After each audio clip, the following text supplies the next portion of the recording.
Hi, welcome back, guys. This is your friend, the DN WhatIf, with another fanfiction. This is the first part of What If Deku's new classmate was a Quirk researcher. The recommended playback speed for this video is 1.25x. All credits for this video go to their respective authors, so please support the real author. Check out the link in the description for more details, and go to the story link to say hi to the author. Please give this video a like and subscribe to the channel if you want more videos like this. Now, let's get into the fanfic. I had to pinch myself again to believe it. But I still found it hard to believe, even as I stood in front of the tall gate. The letters UA at the entrance of the building inside returned my disbelieving stare stoically. So, I had reincarnated into the world of MHA after all. Or should I say, Ice Guide. I cackled to myself as I started walking away from the building, unable to believe my fate. I hadn't thought this would happen when I woke up as a kid with a quirk, Erkin. Hell, the first few days had been really difficult for me to digest as I got used to my new body and my new abilities. And my new family too, I guess. But once I actually saw the news and noticed them talking about All Might, I had to take a long pause. A really long pause. Simply because I could not believe it. When I saw All Might, I had to ask myself if I had been born at just the right time at the right place, etc. You know, like they show in Ice Sky anime. Was I going to be able to end up enrolling at UA with Midoriya and company? No, wait. Before that, does UA actually exist in this world? And that was what brought me to my current situation. I could not believe that the high school actually existed. I also could not believe when I saw Midoriya enrolled at the same middle school as me. Would you call that a twist of fate? Probably not. Not in this case. In fact, it almost seemed like fate was playing straight with me and being as tropey as possible. Yo, Haru. I turned to the voice that had called me as I grinned.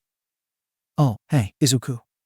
I wasted no time at all making friends with the main character of the show as soon as I realized what was going on. Midoriya Izuku was a stubborn, but a really underconfident person in the beginning of the show. Not having friends that support you can do that to you. While I did admire his stubbornness and drive to be a hero, I found his underconfident attitude really annoying in the show. If I can change it right now, well before the beginning of the show, why not? If anything, based on all the information I knew now, I was very well aware that the sludge monster incident was going to happen within the month. I did not plan on interfering with the plot yet. It was too soon to…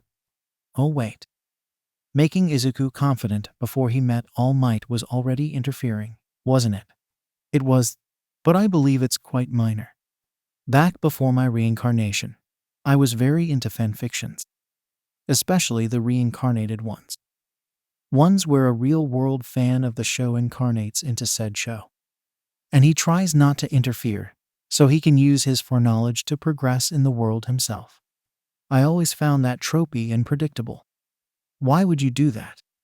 You have been given a second lease to your life, and you are wasting that time pandering to the main plot of the show.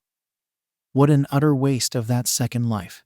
Well, I wasn't doing things much different either. My presence did change and affect a lot of the plot, especially since I was going out of my way to chat with the main character. But I wasn't doing anything that affected the plot massively. Yet, I was just waiting till we Izuku and I get into UA. Then, I will start changing the plot. I did heavily consider whether I should or not reach out to Izuku before I actually did. There were so many of the amazing fanfics I had read that I wanted to see if they could be replicated. But after a decent amount of pondering, I decided that I would change things only after getting into UA. You see, the author of the manga came up with some extremely unique and attractive character designs for the main girls of the show.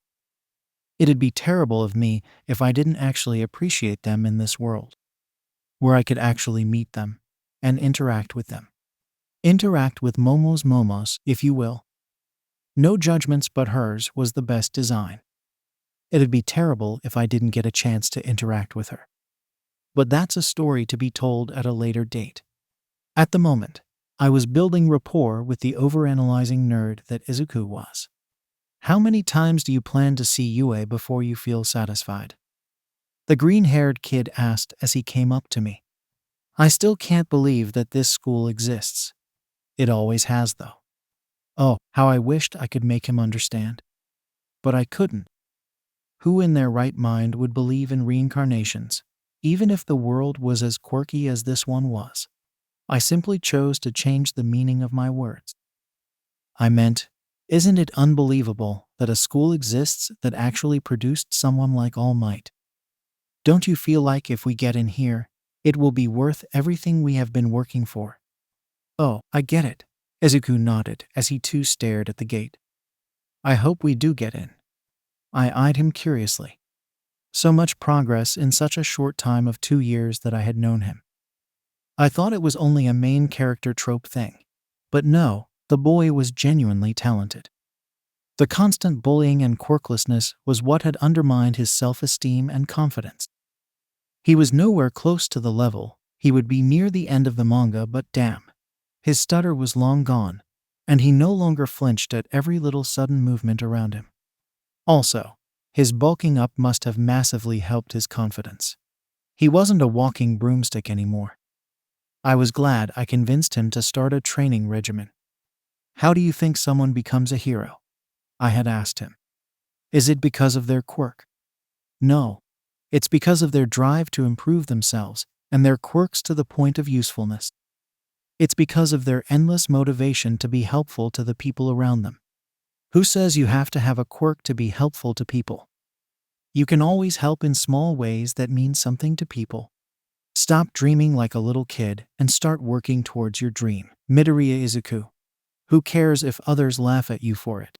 Even if you fail to be a hero, you will thank yourself in the future. A few more emotionally charged speeches like that, and he had started his regimen. Because main characters can't be reasoned with logic, only with emotions. Apparently, I had to admit that it had been extremely effective. He was already developing 4 packs on his belly. He was definitely going to have a dashing body by the time we would apply to UA. Of course, we will get in, I responded to his statement with a snort. The entire reason I come here often is to motivate myself. I often lose motivation, so I need something like this. That much was true. My reincarnation wasn't going to give me a new personality. It was the same darn thing. I considered it to be a good thing. The only difference was that my confidence was through the roof ever since I discovered and honed my quirk. Having inhuman abilities like quirks really gave a huge boost to my self-esteem. Let's go, Izuku said with a smile as he turned away. The final exams are next week. And then we have to prepare for US entrance exam. Of course, let's go. As we walked away, I snickered to myself. My impatience was really getting to me. I couldn't wait till the fateful day when the gears would turn. That would be the day I would start changing the plot. I would be the catalyst to make him a real hero. And it finally happened. A couple weeks later, Izuku came up running to me, screaming my name like I owed him money. Haru, listen, Haru. Yeah, what is it? I asked with a sigh as I put fingers to my ears. I had no idea what to expect from him, but given the excitement in his voice, I was certain it would be a big deal. I glanced at him with a hint of curiosity. And you don't have to be so loud. You won't believe what happened today. The green-haired kid almost yelled, shaking me rather hard. He didn't even bother to listen to what I had just said. That said, his next words made me forget the issue altogether. I met All Might. I feigned shock for a moment. I was baffled to regain my composure.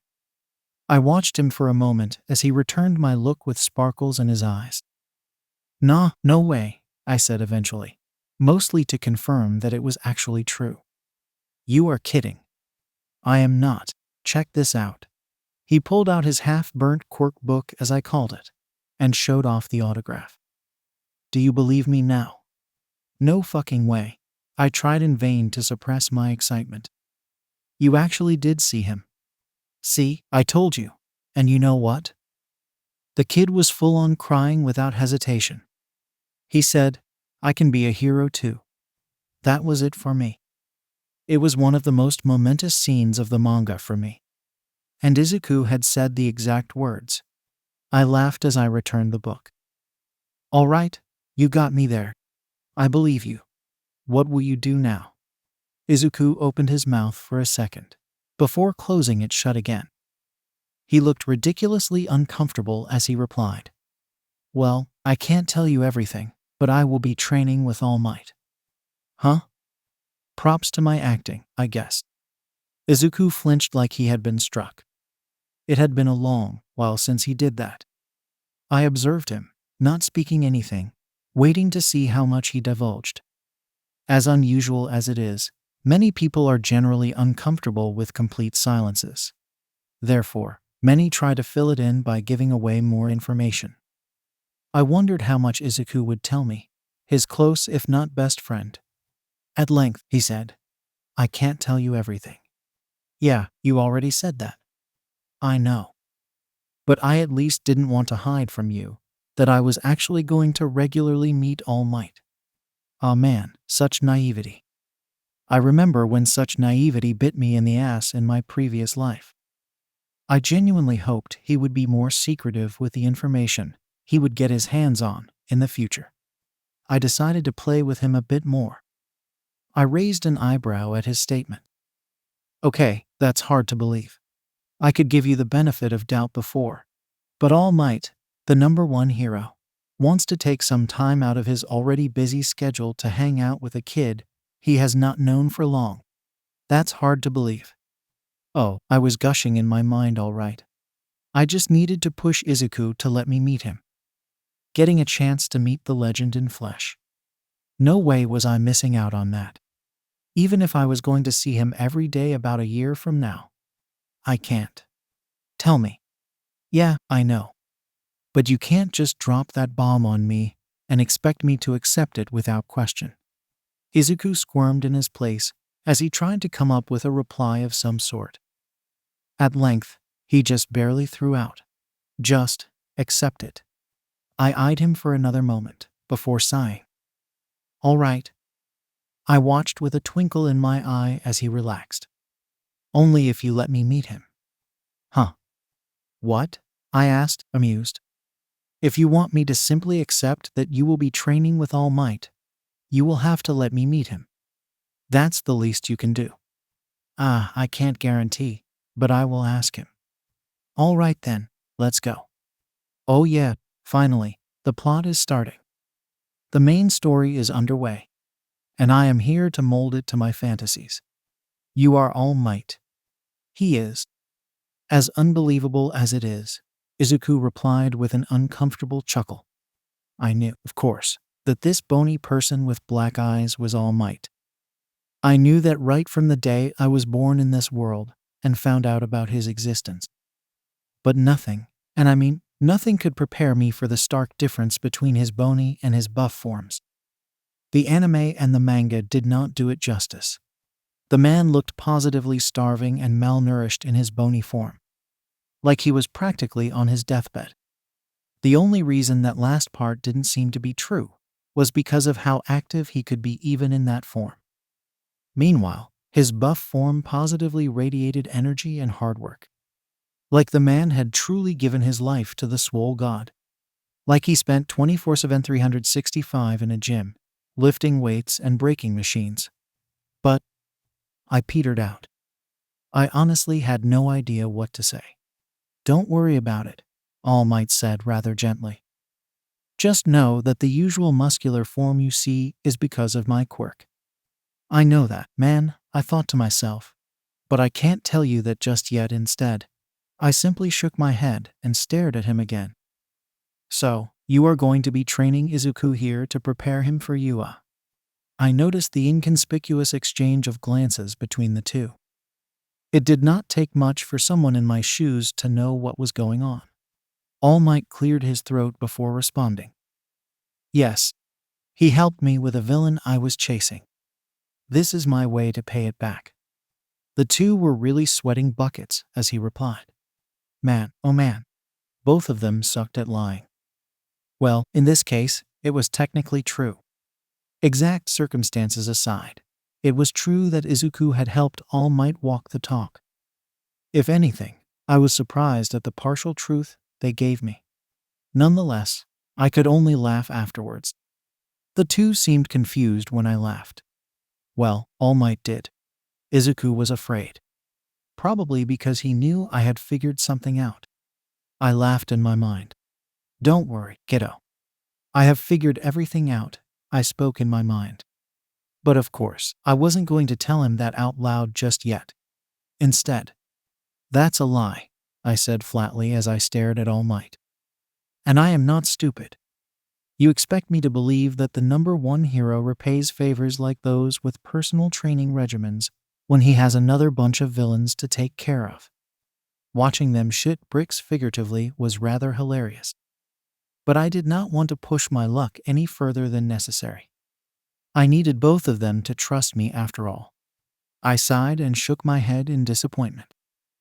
I don't know what you two are hiding, but it must be pretty important if it means All Might is training you himself, Izuku. I won't pry, but it was not fair to lie to me. I am sorry. He apologized immediately. I simply waved away his apology. I don't mind you wanting to keep things private to yourself. But don't lie to someone who has been helping you for the last couple of years without expecting anything in return. It's not fair to them, and it reflects poorly on you. I am sorry. I am really, really sorry. I stared at his bowing form for a moment, before sighing yet again. Well, whatever. I hope your new training regimen is even more effective on you than what we were doing. See you around. As I left, I couldn't stop the grin forming on my face. I had been curious ever since I realized what was going on, if I could affect the canon story at all, and how much. Unfortunately for me, most of the canon story would happen in UA. So, I had thought I wouldn't be able to know anything till then. Imagine my surprise and excitement when I realized I was in the same middle school as Izuku.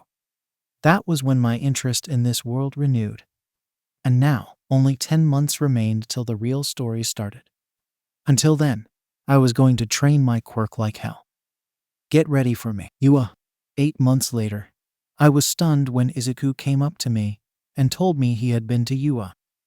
That hadn't happened in the canon. My shock must have been really evident as Izuku smirked at me rather proudly. Ha, that took you by surprise, didn't it? I had to ask. How did you convince All Might to do that? His proud form slightly deflated as he looked away in shame. By, breaking my bones. I blinked in surprise before chuckling. You don't mean that literally, do you? Actually, I do. Izuku came clean to me, much to my surprise. I tilted my head, as if trying to comprehend what he had just told me, before straightening up. And how did you end up doing that? Well, let's just say All Might wanted to test me after all the training we did. Izuku paused, almost as if he was wondering if he was doing the right thing. And I failed that test. And broke my arms. Had to go visit Recovery Girl, remember, I told you about her before. I immediately understood what had happened. One for all. Looks like forcing Izuku to train had made his body mature faster to use OFA. Or so All Might must have thought. No wonder something odd like this happened. But I was snickering to myself anyway. After all, this confirmed for me that I can definitely affect the story, and that it'd have a permanent effect. It would be interesting to see how much I could force the story to skip, and how badly it would affect Izuku. I mean, at the end of the day, Izuku needed some of the interactions in the manga to progress with his quirk control. I could replace those interactions with myself, but I couldn't be everywhere. And frankly speaking, despite claiming to want to be a catalyst to Izuku's progress, I also had some other important things to do, like networking and creating a foundation to be free. Free from society, like the truly wealthy people are. That required a lot of build-up up front, so I could execute it all at once and reap all the benefits. I nodded at Izuku. I am guessing she healed you. Yeah, Izuku replied with a firm but enthusiastic nod. And I even got to meet some other pro heroes like Eraserhead and Vlad King, and even the principal of UA. I laughed at his enthusiasm. And I hope you told them I am coming to uproot their expectations of heroes. Well, Izuku chuckled. I did tell them I had a rather exceptional friend, intending to join UA. Principal Nezu seemed to know you. He described you accurately. Oh, wow. That actually felt creepy to me. I knew that the mousy bastard had been portrayed in an oddly omniscient way, but being the subject of his extreme intelligence, or whatever he hid behind his smiling face, felt far creepier. I imagine he must have seen you often, Izuku continued as we started walking towards the station. He seems quite eager to meet you. You don't get to see kids this eager to join a school, he says. Sheesh. So much for going under the radar. After a moment of unnecessary bitching, I shrugged. Not much could be done about what had already happened. If anything, it was time to actually really focus on increasing the creative usages of my quirk, so I could blow them all away and lay the foundation of my future network. Get out of the way, you fucking losers. Ah, there he was. I was starting to wonder if I had scared him away last time we met. It must have taken him aback when someone had managed to actually parry his usual starting explosive move. Ah, Kaken. And Izuku still suffered with stutters against this bane of an ego-fueled humanized superiority complex. Hiya, explosion, I greeted the boy cheerily. I got a glare in return. Try as you might. Extras like you two would never get into UA. Don't worry, Baku-chan, I retorted with a nickname I gave him, and he hated with an obsession. No one here is asking for your opinion. Huh? Ah, Kaken, you can go ahead. I watched in amusement as Izuku intervened and stopped the explosive kid from escalating the little banter to an unnecessary conflict. You better remember to treat me exactly like that for the rest of your lives. Bakugo spat as he walked by.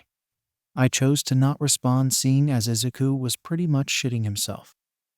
I guess it must not be relaxing to be around someone who actively provokes your bully, and your bully almost always retaliates with a powerful explosion in your face. Once Bakugo was out of earshot, Izuku turned towards me. Can you stop provoking him without reason? Can you stop being such a doormat to him? I retorted. I didn't really mean anything by it. Izuku was going to improve anyway later on. I just needed him to be actually aware of what he was going through was suffering, and not normal friendship. Izuku deflated inside. I try, but Kaken is actually a good. Spare me that, I cut him off, putting fingers in my ears. I've heard that so many times I could actually repeat that even if I died. I'm sorry. I eyed him as we started walking back. Yeah, this is going to take a lot of time. The exam day came soon enough. It was going to be interesting. I was at the gate of UA with Izuku beside me.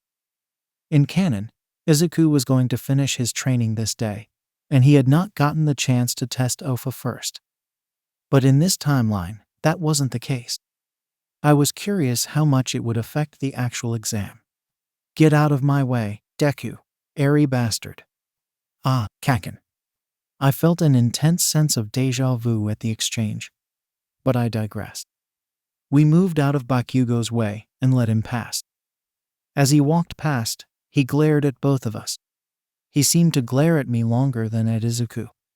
I simply returned his glare with another cheery wave. The action made him huff and turn away. Izuku glanced at me. I shrugged. There wasn't much I could do. There were only so many ways you could react to an angry Pomeranian. As we started following Bakugo, I noticed the familiar love interest of the mech walking behind us. Just like in the original story, Izuku tripped and almost fell down.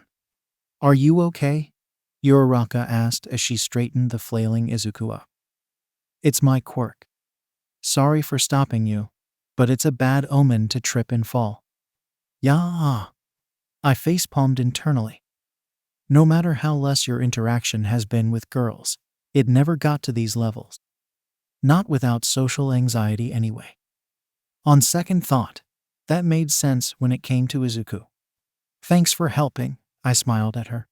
May I know your name? It's Uraraka. I am Korai Haru. You can call me Haru. And this is my friend Midoriya Izuku. Nice to meet you too, she replied with a smile. Are you here for the hero course as well? Yep. See ya there in the exam hall. I gave her a competitive smile as I held up a fist. We are going to be a tough competition, so be ready for a fight. She responded in kind as she bumped fists. Good luck to both of you. It's not going to be easy. I glanced at Izuku as we went our separate ways, and almost burst out laughing at his expression. It was so much funnier than what was drawn. I couldn't wait to see his all-might face. The topic had never come up, unfortunately, so I hadn't had a chance to see it so far. But I could bet my second life that it would tickle my funny bone just fine. After the orientation with Present Mike, I found out rather suspiciously that I was assigned to the same site as most, if not all, of the future 1A. I had always found that dubious, and it was never explained in the manga. But I had to wonder if Nezu had a hand in the way everyone was distributed. Otherwise, how could it be that more than 90% of 1A would be at the same site? I waited for the inevitable and unexpected begin from Present Mike, as I watched Izuku flinch and get scolded by Ida. Sometimes, it was good for him to suffer. I was not always going to be around to smooth out things for him. He might as well learn it all from his time of less than 1 year at this school. Begin. There it was. I moved immediately. With the way my quirk worked, it was extremely easy to destroy the robots. In fact, I could probably destroy them all without having to move. But I had not yet learned how to discern the robots from living things, so it could get dangerous. Lethal even. And my accuracy from afar was lower than what I'd like. I would need to touch them to use my quirk in its most powerful and most efficient form. As I ran along, I touched as many robots as I could, creating compressed air bombs with the air inside them. They were robots, man-made. There was no technology currently in the world to make any man-made thing completely and utterly airproof. It was extremely easy to compress the air inside something, move it to spots like limb joints, and let it rip. So of course, I was going to do exactly that. My quirk was air control, not air conditioning. And the robots had plenty of openings, letting me create really powerful bombs inside their joints and disarming them.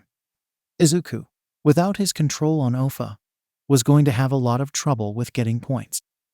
That much was for sure.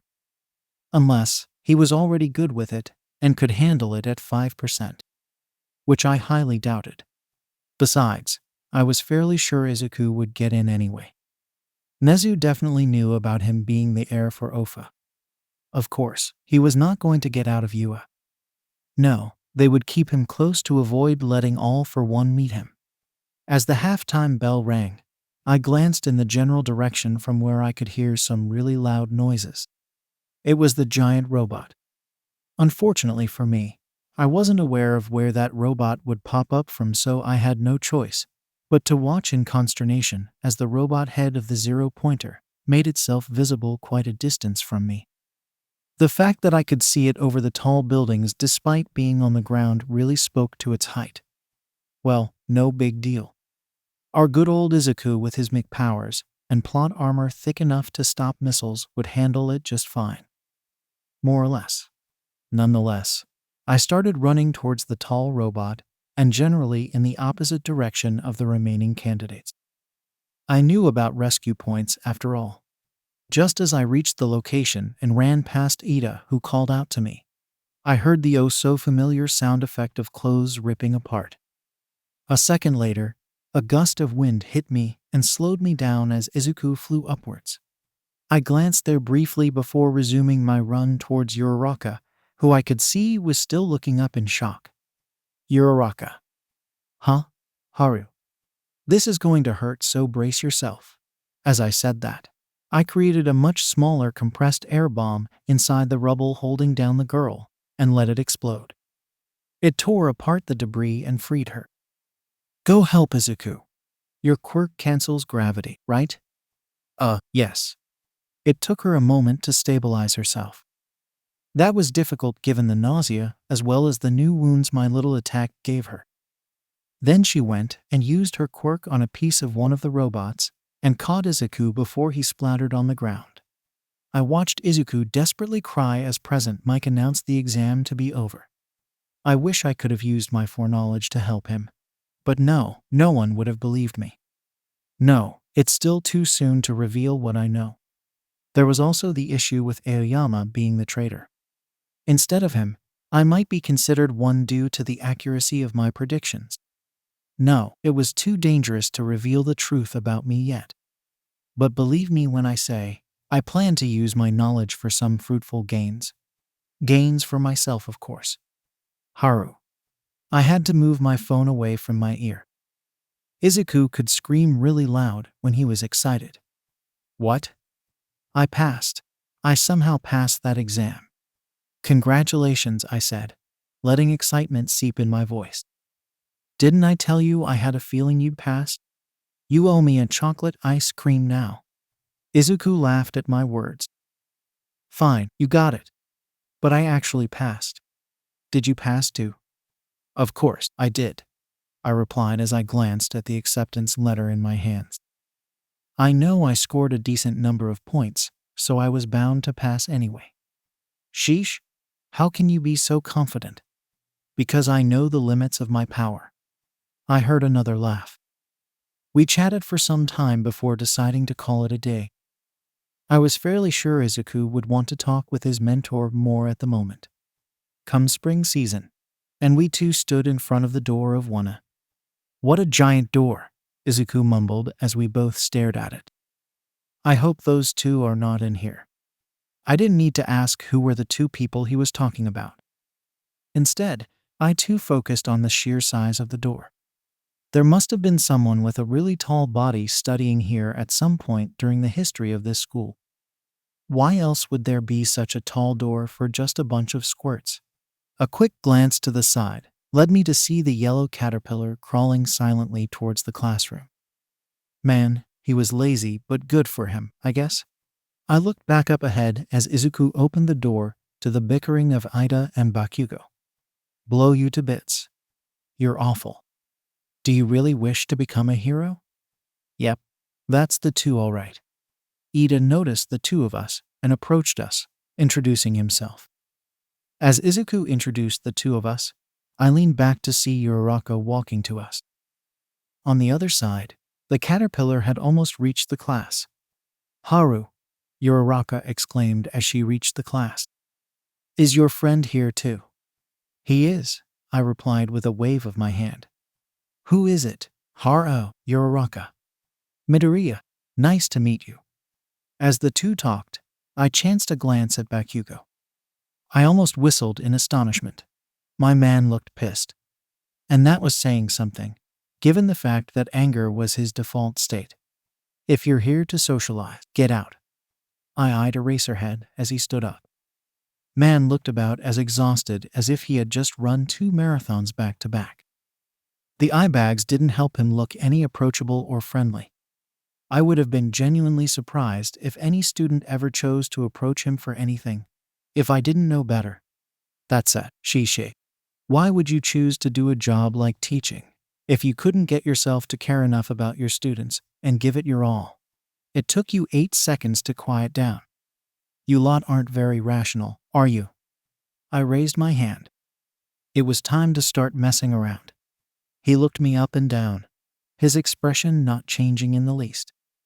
Yes. Are you Eraserhead? Eraserhead raised an eyebrow at me. It's very rare to see someone recognize me. How did you? Well, I pointed at Midoriya. I am friends with a hero fanboy. Oi, Midoriya hissed.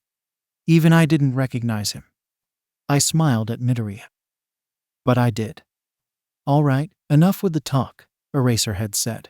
cutting any further conversations off. "I am your homeroom teacher, Shota Aizawa. Eraserhead," as Korai here stated. He pulled out our gym uniforms from his sleeping bag. "Change and get to the grounds. We are testing your quirks." After a swift explanation about the freestyle education, as we made our way to the ground, he handed a softball to Bakugo and instructed him to throw it as far as he could with his quirk. Bakugo, being Bakugo, followed through with his usual yell of "die." The dumbfounded look on all other students was something to be seen and laughed at. Next came the fake threat of expulsion. I glanced at Momo, noticing her rather careless look, while all others seemed to be losing their shit. She might have felt my eyes, for she suddenly glanced towards me. The eye contact lasted only briefly, before Aizawa started calling students to perform. Before he did, though, I raised my hand once again. My action seemed to irritate the hero, as he annoyedly glanced at me and said, "Yes?" I had to wonder yet again why this guy was in a teaching position of all places. Really, why? He was not approachable. His teaching methods were geared towards making it easier for him, rather than grading students fairly. And he was taking full advantage of freestyle education for his own benefit. Well, that last one made for not so boring classes. But still, I put my thoughts aside. The performance was the priority, so I posed him the question I had. How many times are we allowed to use our quirks during the tests? Once any time, or as many times as necessary to perform the best. The latter, the hero answered curtly. Any more questions? Seeing as there were none, we started with the tests. Well, after the threat of expulsion had sunk into the students' brains. Event 1. 50-meter dash. I came in under the average with a time of 4.65 seconds. Reducing air resistance. Oh wait. Removing air resistance has its benefits, especially when combined with minor explosions that propel me faster with every jump. Event 2. Grip strength. Nothing to be done there. My quirk was useless for that one. 70 kilograms it was. Event 3. Standing long jump. Not easy to beat. I came second, after Bakugo. Event 4. Side steps. Nothing again. Event 5. Throwing. I grinned to myself. Now, this one was my strength. And Uraraka's too, I suppose. This test was the major reason I had even asked my question originally. When my turn came, I threw it quite like Bakugo did. The ball arched fast and high, and surprised pretty much everyone. I wasn't sure why they were surprised. Surely, they must have seen me in action back during the practical entrance test. Nonetheless, I focused on my next step. That was important to really establish myself as one of the strongest people in the class. I swiftly calculated the path of the ball and created a perfectly sized air cannon, like a tilted tornado right in its way. It wasn't visible directly to the naked eye simply because of its height from the ground. As such, to others, it looked like the ball suddenly changed directions while falling and shot straight up and ahead like a bullet. Next was using my fingertips to sense the path of the ball and continue doing so. At this point, the ball was no longer visible. I could hear the other students mumbling and whispering, wondering what I was doing. Unfortunately for them, only Izuku knew the answer to that. And Bakugo, I suppose, could deduce it. That one knew me surprisingly well, all things considered. He often let on that he knew more about me in his usual outbursts, and I had been genuinely surprised at that when I had first heard from him that he thought I had a broken quirk. I was honestly still not sure about it myself, but if anyone considered my quirk, they would have immediately pegged range as a drawback, simply because the volume of air, even within a cubic kilometer, was a lot to analyze and/or use. Imagine my surprise when I could very well sense things on the other side of the planet if I isolated a small string of air from its surroundings and used that to reach out all the way there. That essentially meant my quirk had no drawbacks. And Bakugo had picked up on that way sooner than Izuku. In fact, Izuku still hadn't even an inkling. That brought a major concern to light. Was my reincarnation not just some random bullshit, but a planned event, not unlike the main character in Mushoku Tensei? I was curious, but I had no way to investigate that at the moment.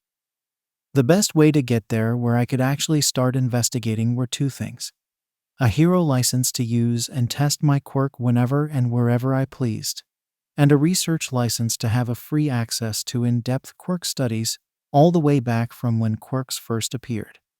I had a plan. I was just executing it at the moment. And execution involved performing well in this stupid test. It must have been quite long since Aizawa seemed to be muttering something. I blocked him out since I needed to focus on the ball after all.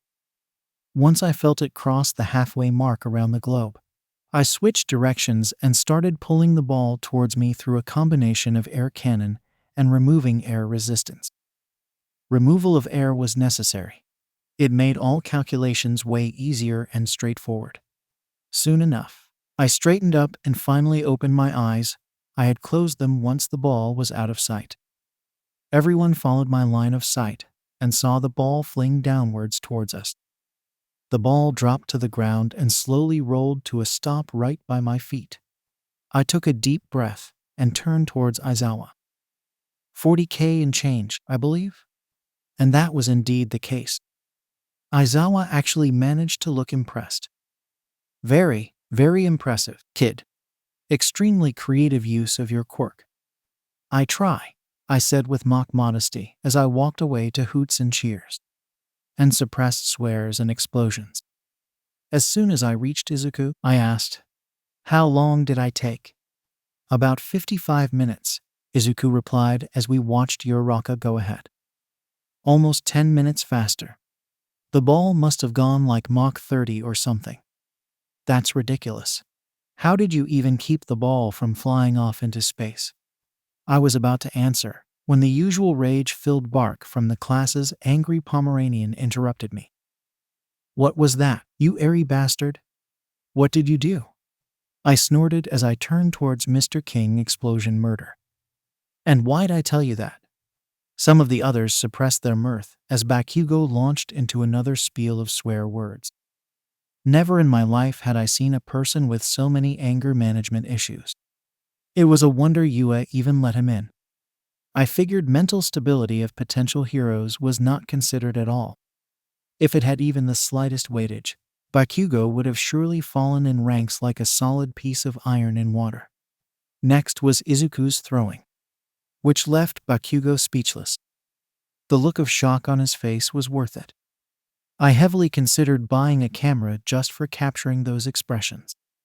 It would probably be well worth the money.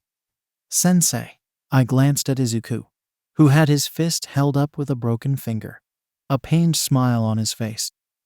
"I can still move." I held back a grimace when I saw the broken finger and how black the wound was turning slowly. It would require immediate treatment. Thankfully, Recovery Girl existed and healing quirks were a thing. But yeah, I could see how Izuku was at risk of losing his arms at some point. Some common sense could go a long way. He didn't always have to punch harder. But hey, let's take things one at a time. Just then. "What the hell? Explain yourself, Dek." Aizawa's carbon fiber scarf stopped Bakugo before he could devolve into another spiel. The glare from the quirk eraser managed to send chills down my spine. He could genuinely look terrifying if he wanted to project that image. Imagine being a no-name villain, and you are faced by a hero whose glare stops you in your tracks. Scary. "Stop using your quirk already," Aizawa muttered. "I'm getting dry-eye over here." I chuckled despite myself as I went close to the caught Bakugo. "Don't worry, Eraserhead.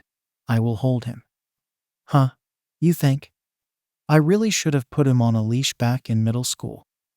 I grabbed a bunch of his hair and brought his face close to mine. A condescending smirk made its way on my face. "If you don't shut up, I'll make sure you will never be a hero." "Asshole, you think you? Do you want to test me?" One good thing that I did right from the moment I met them was to make sure to never make empty threats around Bakugo. It was precisely for moments like this where him listening to me was imperative, and for me to assert my dominance. I chuckled at the latter thought. For what it was worth, Bakugo actually did listen to me and stayed quiet, if only angry and glaring, as Aizawa released him. He continued glaring at Izuku in disbelief as the remaining tests happened. I could understand his confusion. He didn't know about the connection between Izuku and All Might just yet, and I had no plans to deal with that bullshit just yet. Also, I was lying about expelling someone. Pin drop silence. It was a rational deception to make you all perform your best. Wame. Well, of course, it was a lie. Didn't take much to figure that out. I idly glanced at Yaoyorozu, who had spoken, just in time to see her glance at me. This time, I didn't avoid her eyes. Instead, I quirked an eyebrow at her. She approached me. You knew about that as well, didn't you? I simply shrugged. I saw how well most students here performed during the entrance test. I was fairly confident no one would be expelled. Wait, you knew? Izuku said accusingly as he too joined us. You should have told me.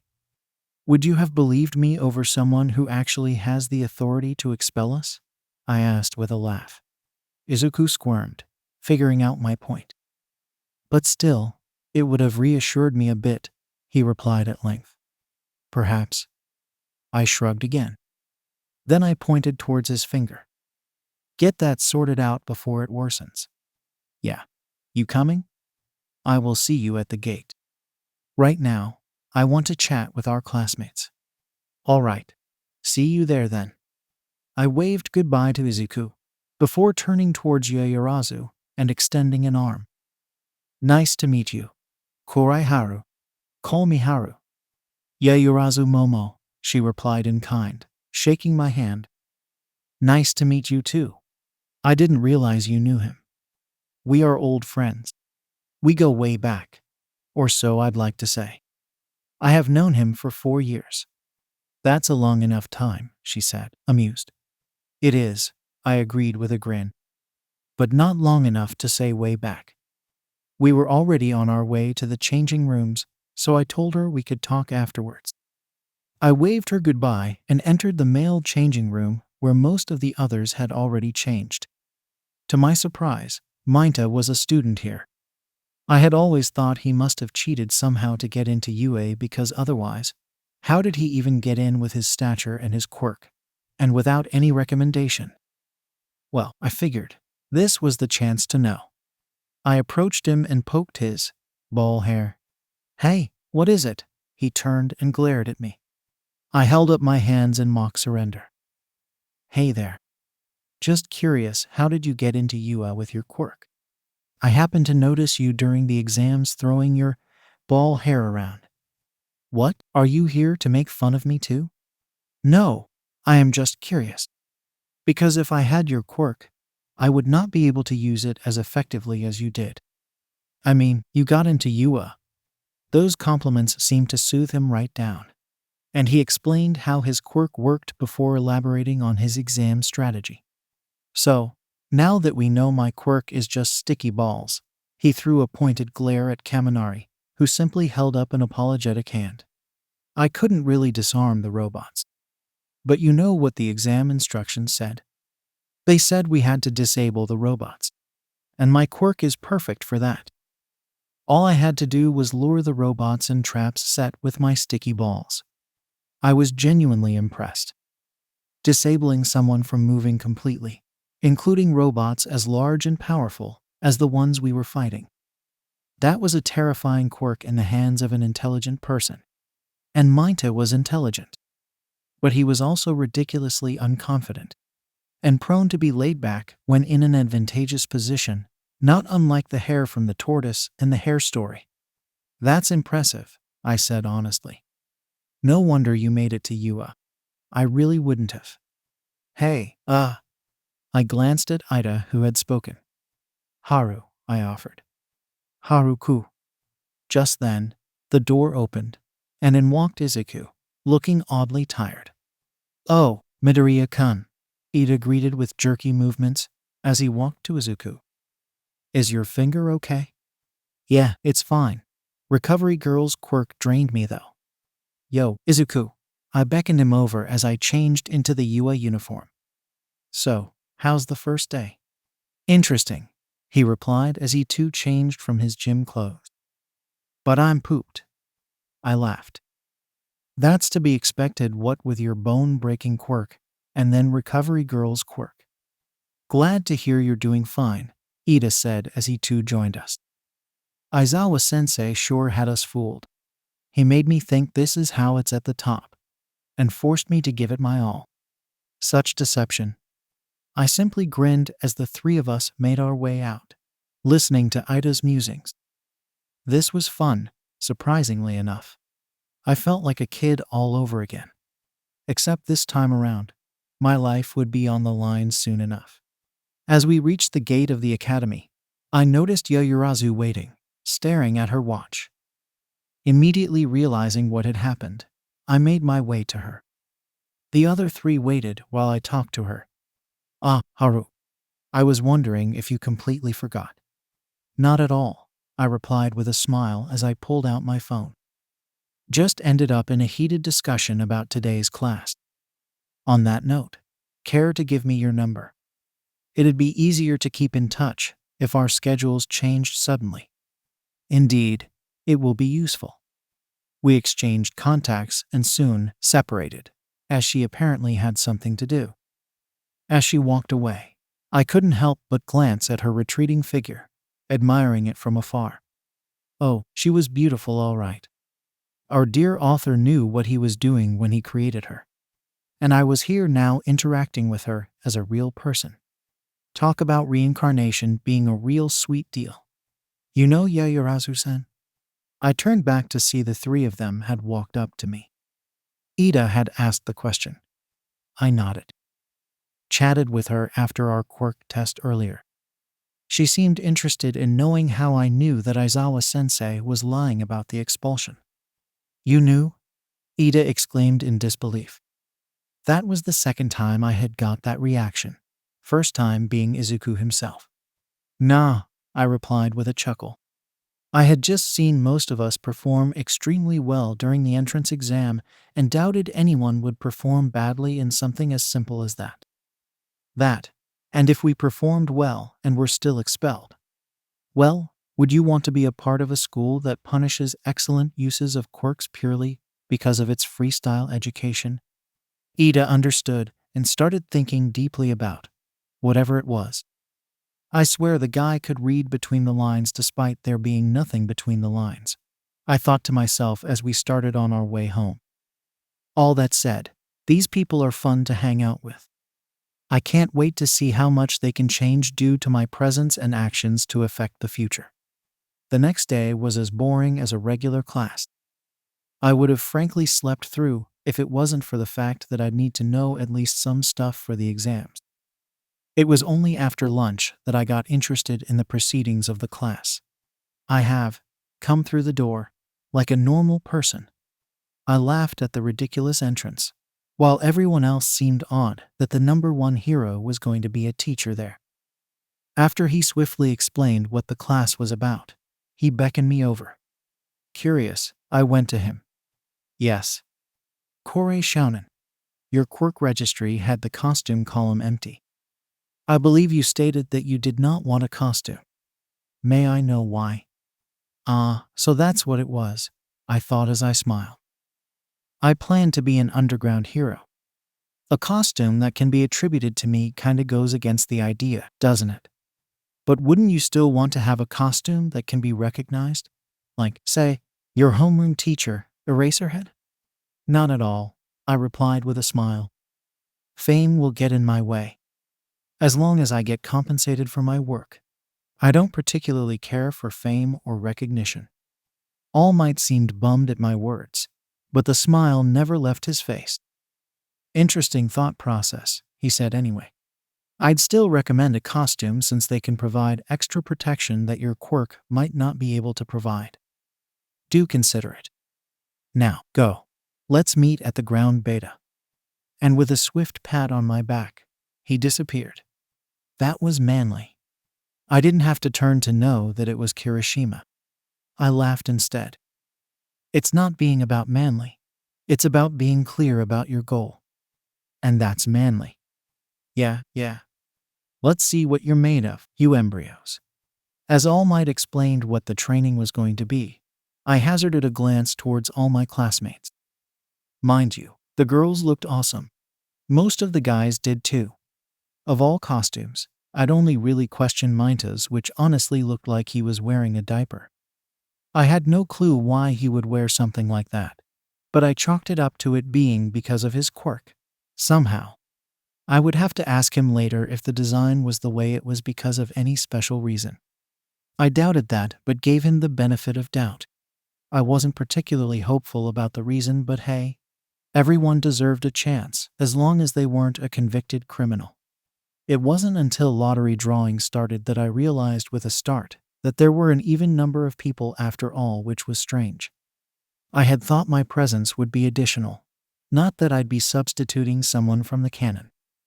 After a long look around, I realized that the invisible girl wasn't in the class anymore. Of all people, somehow, Minta was in but Hakakure was out. Yua badly needed to overhaul their entrance exams. And so, as luck would have it, I got paired with Ejiro as Team I. After the explosive Izuku vs. Bakugo match, we were put up against Hero Team B, Todoroki and Shoji. Of fucking course. With a sigh, Ejiro and I made our way to the starting position. I could easily see that the guy wasn't really confident about winning. That made sense. Because honestly, even I was wondering if I could do something. I racked my brain for something airy that I could use to beat them. Since Ejiro and I were villains, we probably were free to do whatever with our bomb. During the 10 or so minutes we had to strategize, I had a chat with Ejiro. So, any plans? I asked, willing to wait and see what the tail guy had in mind.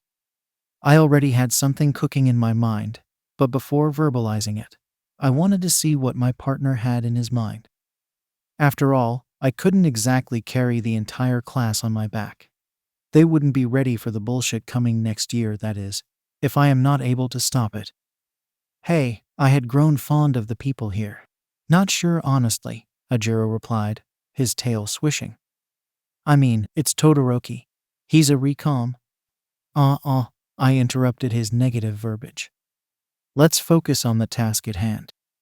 As villains, we know the hero team's quirks. Can we use that knowledge to our advantage? Let's see.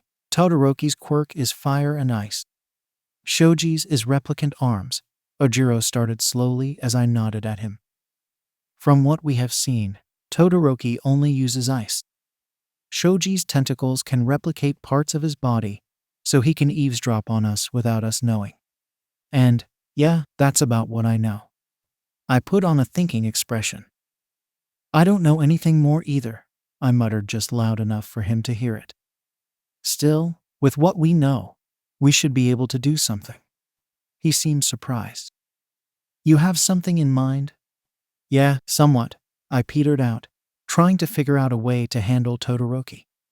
I knew he wouldn't use fire at all, but his ice was dangerous. In Shoji's case, he was simply physically strong. Neither of us were strong enough to take them both head-on. Can you pick up the bomb with your tail? I asked eventually. A bit difficult given the width, but yes, I should be able to, Ejiro said as he glanced over at the bomb. Perfect.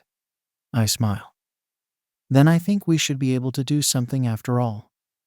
I paused as my eyes scanned his collar. Remove the mic for a second. Eh? Just do it. I don't want my plan to be heard by anyone in the audience either. I grinned, a twinkle in my eye.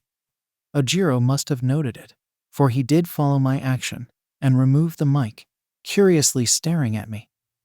All right, what is it? When the bell rings, move the bomb to another building ASAP, I instructed. And then stay there. Try to be as discreet and quiet as possible. We don't want Shoji to hear or see you in the other building. In the meantime, I will be removing the oxygen on all the lower floors so the two of them will suffocate. What the fuck? I laughed at his disbelief and concern. Don't worry. I am well aware of the repercussions, so I will make sure they only pass out at most. And that's why I want you to be on the same level as our heroes. In case I overdo it, I want you to keep an eye on them and report their status to me. But stay out of their range at all costs. If they see you while they are hyperventilating, they might try some last-minute, desperate attack. We don't want that now, do we? He mulled over the plan for a few moments. Then, he glanced at me, the worry still clear in his eyes. I am fine with the plan, but I still have to say that it is dangerous. I hope you know what you are doing. I know what I am doing. But I won't be able to see what I am doing, I pointed out. That's where you come in. Take them by surprise if you need to and run away. No need to fight them head on. They are too strong against us. He nodded in understanding, the apprehension receding from his eyes slightly. As soon as the starting bell rang, we acted. Ojiro took the bomb with him and jumped to a nearby building of the same height. He immediately ran away from the edge of the roof as quietly as he could and entered the building, disappearing from my sight. At the same time, to make sure his actions couldn't be heard, I separated the air in and around the building from the air outside. Having air control as a quirk meant I could quite literally create a vacuum space anywhere as long as it had air in it. And in real world, that meant everywhere. A vacuum bubble formed all around the building, just as I saw the ice freezing the hallway I was in. I jumped, letting the ice form under me before landing on it. Now, the next part was to create another bubble around my enemies so I could siphon out the air inside. My earpiece crackled, and I heard Ojiro's voice coming through. I see them on the first floor. Shoji is near the entrance and not moving. Todoroki is walking swiftly towards the staircase, and now he's climbing. Got it, I replied. I focused in the area Jiro had mentioned and formed a large vacuum bubble around where I assumed Shoji to be, and then started siphoning the air out from the bubble. It only took a few seconds before he started feeling suffocated. At the same time, I created yet another vacuum bubble around the staircase entrance of my hallway, waiting for Todoroki. My earpiece crackled again. Shoji is on his knees and seems to be fiddling with his earpiece. Todoroki has just climbed through to third floor. He's now waiting there, listening. He's running back down. Shoji isn't moving. He shouted the last part out, making me wince. I released the second vacuum bubble I had created around Shoji, letting the guy breathe. Todoroki has just reached Shoji. Shoji is waking up, Ojiro reported much more calmly. I supposed he was glad one of his classmates wasn't going to kill his other classmate. This time both of them are moving together. Ojiro continued. All right, ranged attacks from there now, Ojiro, I commanded. I have made sure they can't hear you from that building, so use that to your advantage.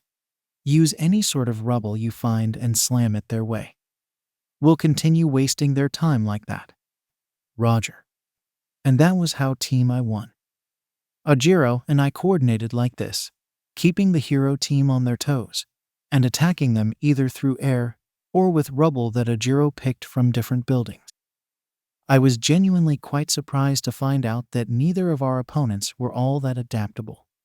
All Might congratulated us when we returned before turning to the spectators, awaiting their insights and opinions. Yayurazu Momo would, of course, be the first. Yes, Yayurazu Shoujo.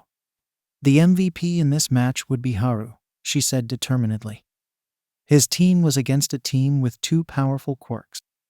Neither of his team had a quirk strong enough to take them head-on.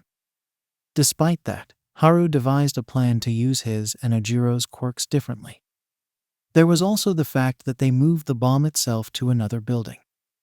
Villains do not play fair, so this is not a wrong move, and it still ensures that the villain's goals are achieved. I do not know what Haru himself was doing, unfortunately, but it was effective as it prevented Shoji from moving. She took a deep breath before continuing.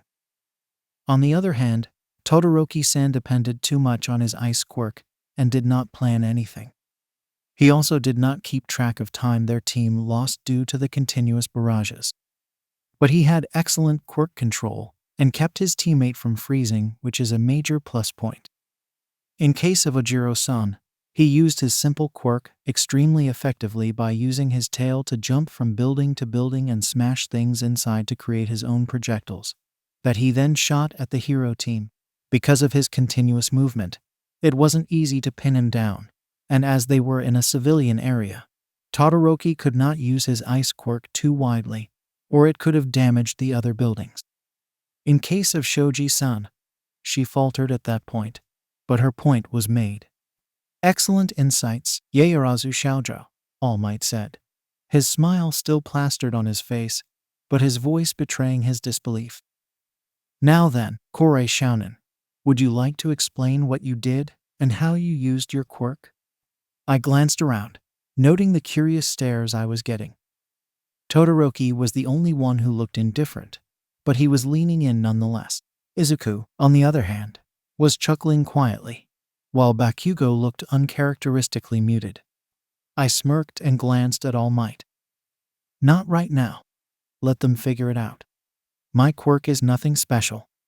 It just requires a bit of thinking on others' part to understand how it works. And I want to keep that secret as long as I can before the intelligent people of the class. I glanced at Momo with a smile, figure it out. All Might laughed as usual, while some of the others groaned. Come on. That's not fair, Mina exclaimed, pointing rather shamelessly at me. How are we supposed to learn if you don't tell us? I just laughed. And pray tell me how you are going to know a villain's quirk when you start working as hero, I said dryly. It's not like you will know a villain's quirk up front when you heed a call for help. All you will have will be clues about how the villain interacts with his surroundings and himself to figure out his quirk and deal with it appropriately. Brilliantly said, Korei Shounen, All Might said as he turned towards his students. As an actual hero, you will rarely know what quirk you are going to face. The only way to figure it out is during a fight. Use this opportunity to figure out Korei Shounen's quirk and see if you get it right. Now then, next teams. Later, I stood outside the nurse's office, silently and inadvertently eavesdropping on the conversation between All Might and Recovery Girl. I had wanted to visit Izuku, but had forgotten All Might would check on him first. As such, I was waiting outside for their conversation to finish. And those two were not taking care of reducing their voices. It was therefore no surprise that I heard Recovery Girl saying this is the disciple you granted your power to. Talk about an excellent way to learn more about everything. I continued waiting patiently, listening, until All Might suddenly walked out. He froze for a moment when he saw me before closing the door. He hesitated briefly before turning towards me. How long were you outside? I shrugged nonchalantly, never breaking eye contact with him. Long enough to have heard this is the disciple you granted your power to. All Might froze, then sweated bullets. She meant it. Oh, it's fine, All Might, I said with a disarming smile that only served to make him sweat harder. I know neither you nor Izuku really want to explain it all, so I won't force you to. But I leaned in towards him to whisper, a huge smirk on my face. It explains why the number one hero was directly training Izuku. If he was sweating bullets before, he was now sweating an entire waterfall. To think it would look so real in this new world of mine. It was rather disconcerting than funny. He joined his hands and bowed. Please, no matter what happens, do not tell anyone this. It is an extremely confidential secret that must never go out. You have my word, I said inside, before looking at him wryly. Confidential secret, eh? In fact, extremely confidential. So confidential that you just had to say that loud enough for me to hear.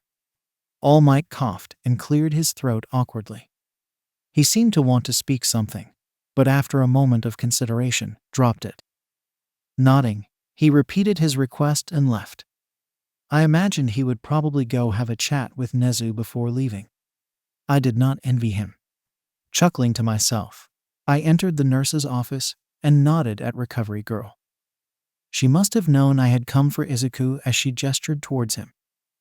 Izuku lay there asleep and looking mostly healed. Recovery Girl must have worked her magic. I stared at the unconscious friend of mine before turning towards Recovery Girl. He'll be fine, right? As good as new. She paused for a moment before continuing. But he should really try to not break his bones. I can only heal him so many times. It's not like my power undoes all the damage, you know? I nodded simply and glanced at Izuku once again, before turning back. Well then, I will head back to my class. I did not expect to be greeted as noisily as I was when I walked into the class. When Ojiro and I had returned from our battle, we had already seen the expectant glances, but All Might had been super quick about starting the next match. The time of his buff form definitely did not have anything to do with it. No, sir, it did not. Nonetheless, it was obvious to me that many of my classmates had wanted to say something to me. But before they could, I had run away to check on Izuku first. So, when I returned, I was swamped by them all. I have no idea how you managed to come up with a plan to beat Todoroki and Shoji, Kirishima exclaimed. What is your quirk? Mina asked, beaming. Will you tell us now? Your match got us pumped even more, Sato declared as he came up behind the other two. They swiftly introduced themselves, and I smiled and reintroduced myself. As I did, I noticed Yoyorozu, Todoroki, and Shoji themselves walking towards me. I waved at Shoji. I hope you are fine now. Shoji took that as his cue to enter the conversation. I'm fine. I'm still not sure what you did in the battle, but it was effective in immobilizing me. I simply grinned. What if I tell you I wasn't immobilizing you? Well, you weren't technically, Shoji corrected himself. But you were effective in that direction. I laughed and nodded. I was trying to. Haru, Yaoyorozu called, but before she could say anything, Aizawa-sensei came in and shepherded us back to our seats. I sent her a knowing smile and nodded at her. Let's talk later. After school, I tailed Izuku when he ran from the class in a hurry. This was a good time to get in the know of his secret. As soon as I saw them, I stopped just close enough to hear Izuku stating that he got his quirk from someone else. As he went on talking, I smirked to myself. Also, Bakugo did notice me, but his focus was mainly on Izuku, who finally finished with stating his wish to Bakugo after making the borrowed quirk his own. Bakugo blustered and flustered and cried, and finally said, Enjoy your win. It'll never happen again, damn it. He started walking away, but then paused to stare at Izuku and pointed at me. And you should be careful about who is around. Izuku froze and turned to me. I grinned mischievously and walked to him. So, I started, immensely enjoying Izuku's reactions. Borrowed quirk, eh? I don't know what you're talking about. Shut up. You suck at lying. No, you heard nothing. You really think I can forget what I overheard?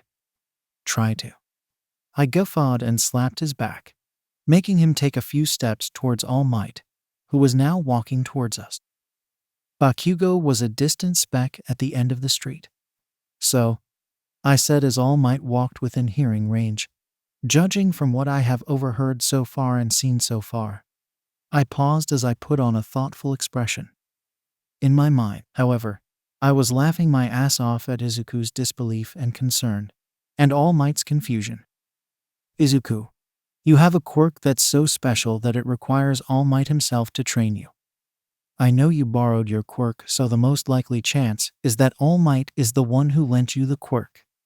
It was an aha moment indeed for whoever had seen and known the same things I had. But for Izuku and All Might, it was the end of the world. All Might cleared his throat. Korei Shounen, what makes you think so? Well, I overheard you before, And now, Izuku as well, I replied honestly. Both of you suck at keeping secrets. Or being aware of your surroundings for that matter. The two OFA users exchanged glances before looking back at me again. It stays a secret. I promised them it would. What's it like learning from All Might?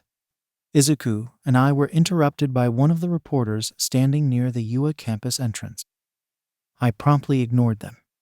Paparazzi was never in my good books, and given the condition in this world, would never be ever. Izuku was trying to excuse himself, but was being entirely unsuccessful. He stood there stammering and stuttering into the mic held in front of him as cameras flashed behind. Shaking my head, I grabbed his collar and pulled him along. The protests of indignance continued as most of the students gave only vague and generic replies, mostly due to not being used to being in front of camera. Ida was the sole exception to that fact. My man managed to bore the reporters through his unceasing rave of the number one hero.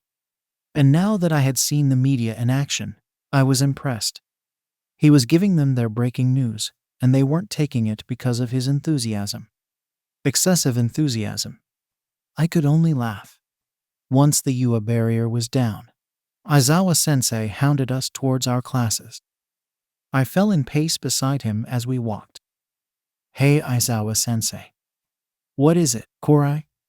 Will that barrier hold? Aizawa scoffed behind his scarf. That barrier can take even All Might's punches. It won't have a problem against civilians. It can? I asked, interested. How often did you even get to see a material that could withstand those weather-changing punches? Not often, I bet. But it isn't infallible, right? All Might's quirk is physical.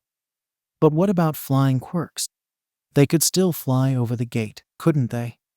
That barrier you saw is just the first level, Aizawa replied in his usual expressionless voice. There are more levels with stronger barriers to take care of quirks like that. Oh, I see. But still, it isn't foolproof, right? There might be quirks that could bypass the entire thing altogether. Perhaps. But it will be handled quickly.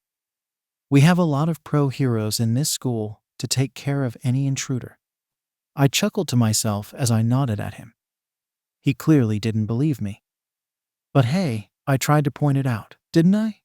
As we filed into our class, a terrifying thought struck me, and I swore under my breath.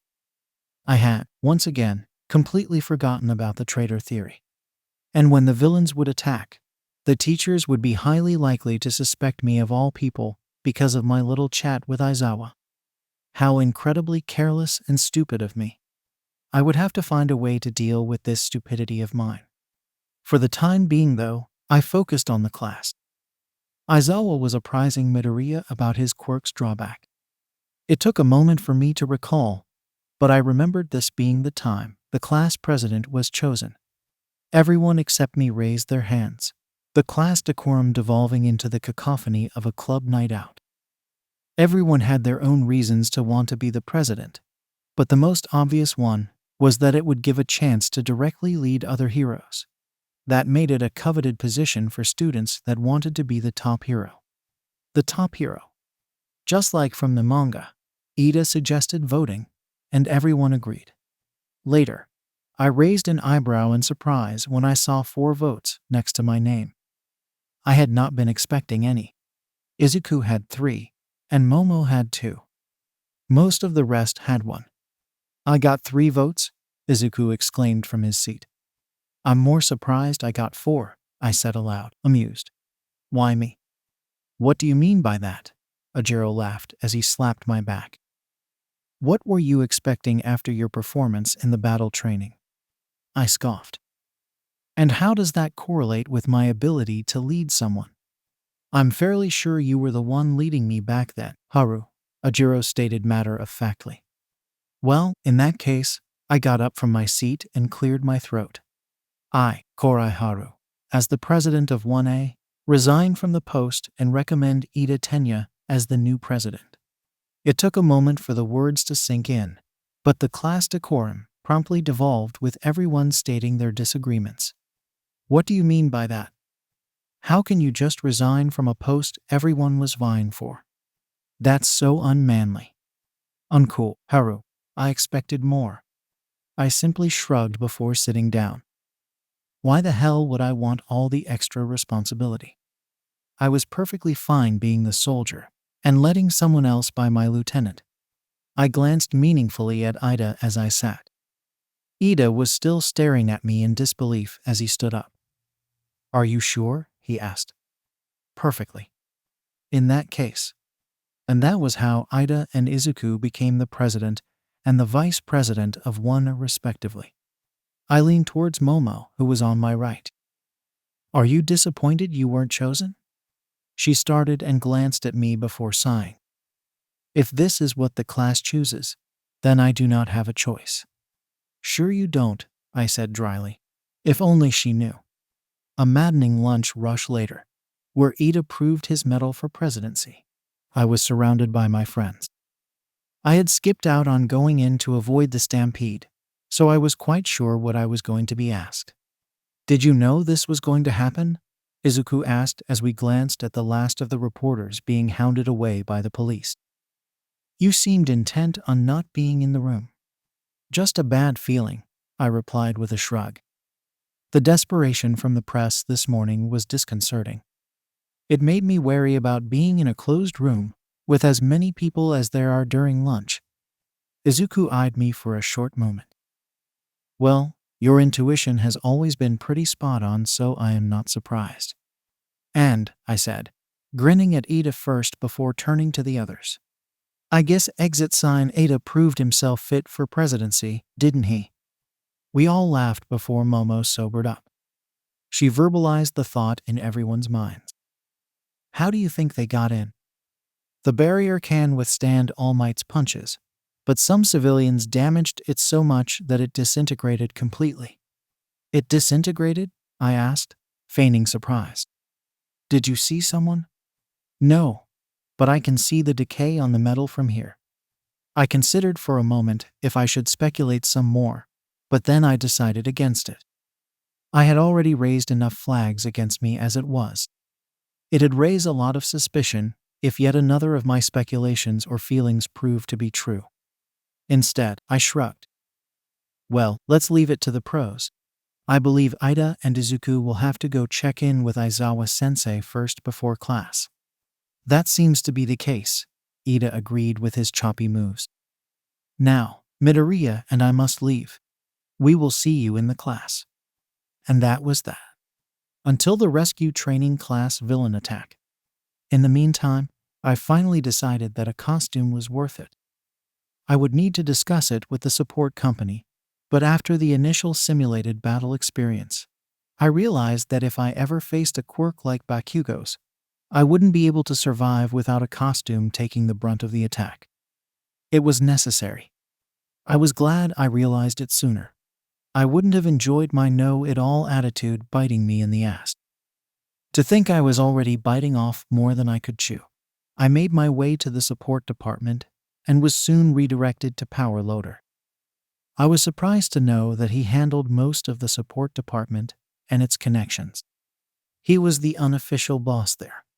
He invited me into his office, and we sat down across his desk to discuss in detail about my costume.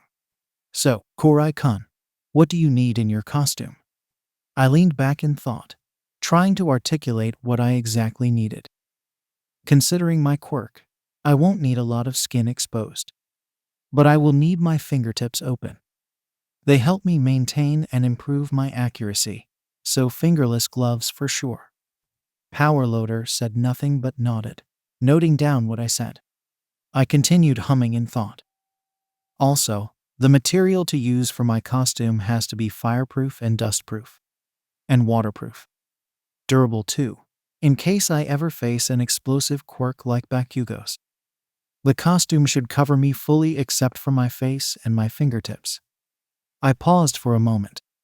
How much will a suit like this weigh? Do you need it to be light?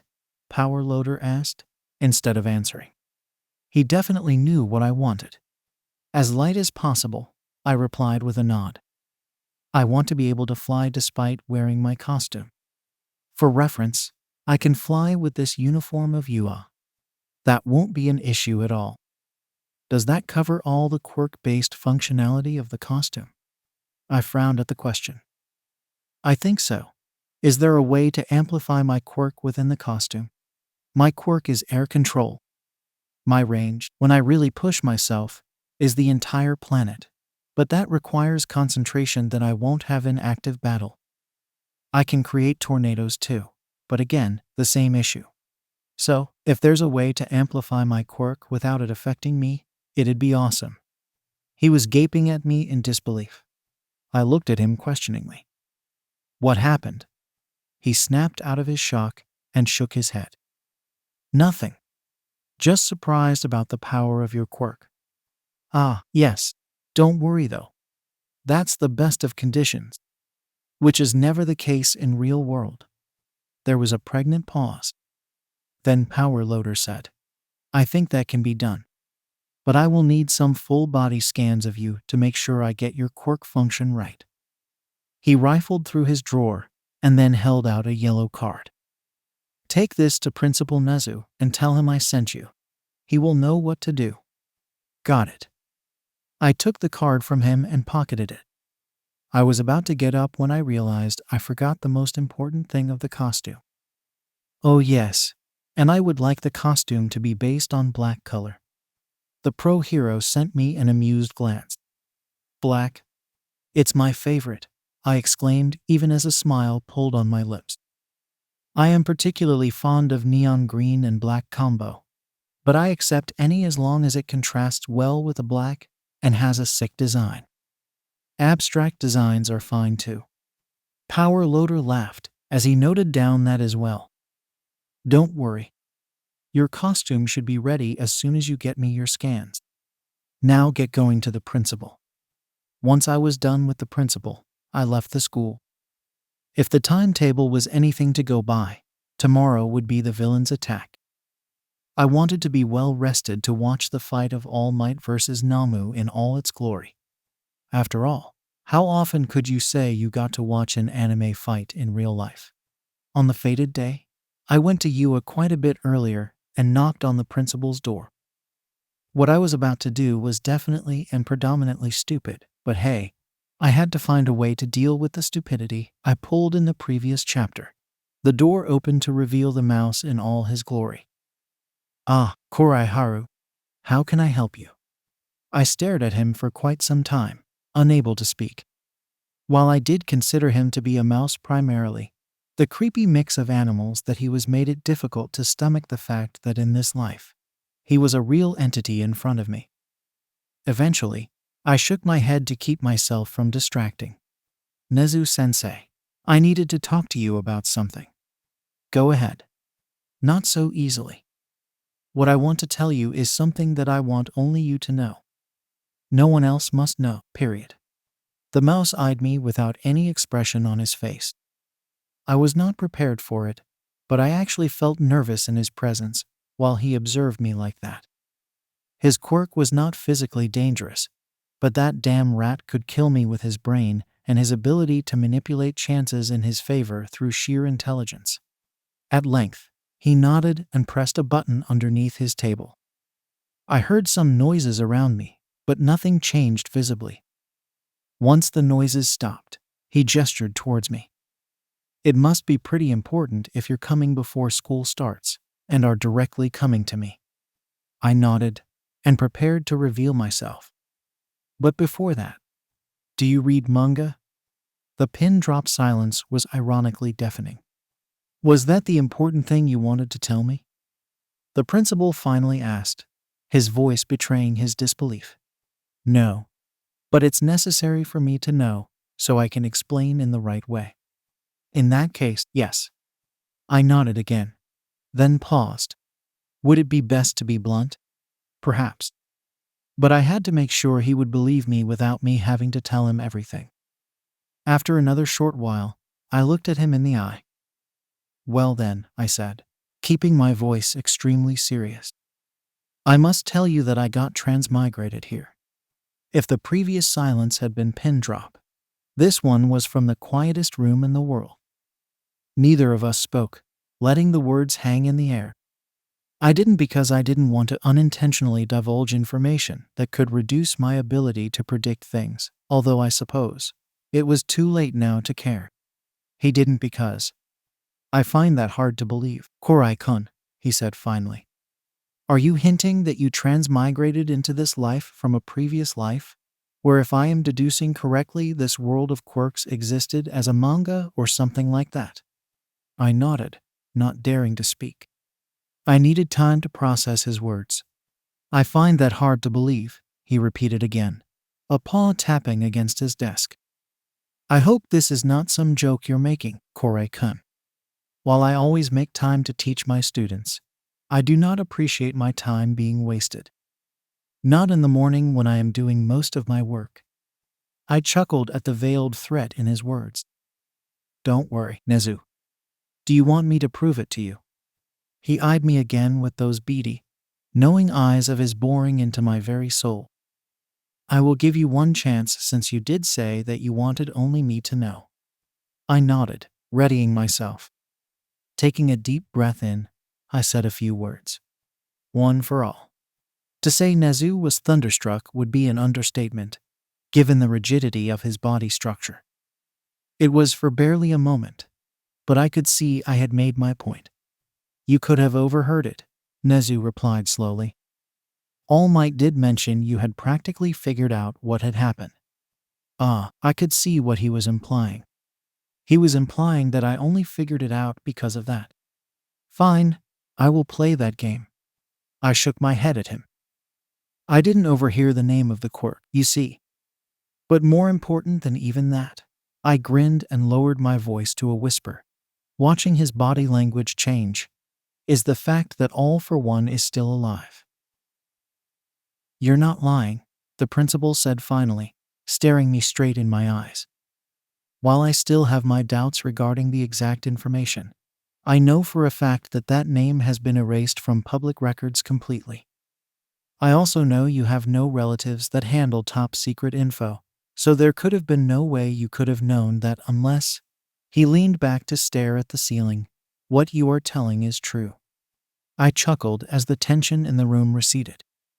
Believe me, it is true. I had wanted to share this burden with someone so I could do something about it. There's only so much I can do alone. I decided to choose you because you don't seem to be the type to use such crucial information for your own gain. He looked at me critically. And do you think I will be the same even now? Now that I know. If you don't, I will kill you, I said straightforwardly. No way am I letting shit like that get out of hand. Both of us sat in silence, letting the words hang in the air. I, for one, could not believe that my mouth had spouted that. Did I just make a death threat to someone who could very well ruin my life in this world? God, how could I be this reflexive and this stupid? So, if you're approaching me today instead of on the first day, he said, as if the exchange before just hadn't happened. I'm guessing something is going to happen today. Yep, I obliged his decision to ignore my threat. Call All Might and tell him to completely ignore any and all calls for help when on his way here. We're going to Usu today for rescue training, right? Nezu nodded, calmly hearing me out. Well, a group of villains will attack today there. They call themselves League of Villains. I paused for a moment. One of them has a warp quirk, so he might try to separate us students from teachers. One of them, called Namu, will have multiple quirks: shock absorption, super regeneration, and some more. That one is an artificially created creature with the sole intention of killing All Might. That's why we want All Might to be there at his full strength, given the reduced time he has. Is this the attack planned by All for One? Yeah, and let's keep the schedule as is. The only people who should know anything are the teachers. I narrowed my eyes at him. And all they should know is that you have intelligence, and not the source of info or anything else. Don't change things other than acting on them in the least obvious way. That way, I will be able to predict things more accurately. I got it. He didn't seem to appreciate being talked to like that, but I had to make sure I made my conditions known. I got up and slung the backpack on my shoulders. That's about what I wanted to say. Let's keep things as they are for now, with the only difference being teachers being ready for shit happening here. I will tell you more after school today to give a full debrief about what's happening. All right. As I left his office to go to the class, I was unnerved. He was definitely taken aback with the info I knew, but our deal was a bit too easy for me. There was no way someone as intelligent as that rat could agree so easily with my demands. Something felt fishy, wrong, but that was just a feeling. What was I supposed to do with just a feeling? I could only grumble as I took my seat in the class. Did something happen, Haru? Surprised, I looked up to see Momo and Shoji. Momo was the one to ask the question. Shoji simply looked up to our voices. Somewhat, I replied vaguely. I can't explain it, unfortunately. Oh, was it bad? Not really. Just concerning. The two eyed me critically, but neither made a comment. It was surprising to me for some reason. I didn't know why I thought they were going to react like Mina would have. In any case, they chose not to say anything and focused back on the door as more people poured in. Later, after I had given a basic idea of what to expect from the approaching attack to Nezu, we sat in the bus that would take us to Usji. I noted the presence of All Might alongside Aizawa. He didn't look particularly tired. I could only presume Nezu had managed to assert the importance of his presence that day. Relieved, I leaned back into the seat, lazily listening to the conversation about everyone's quirks.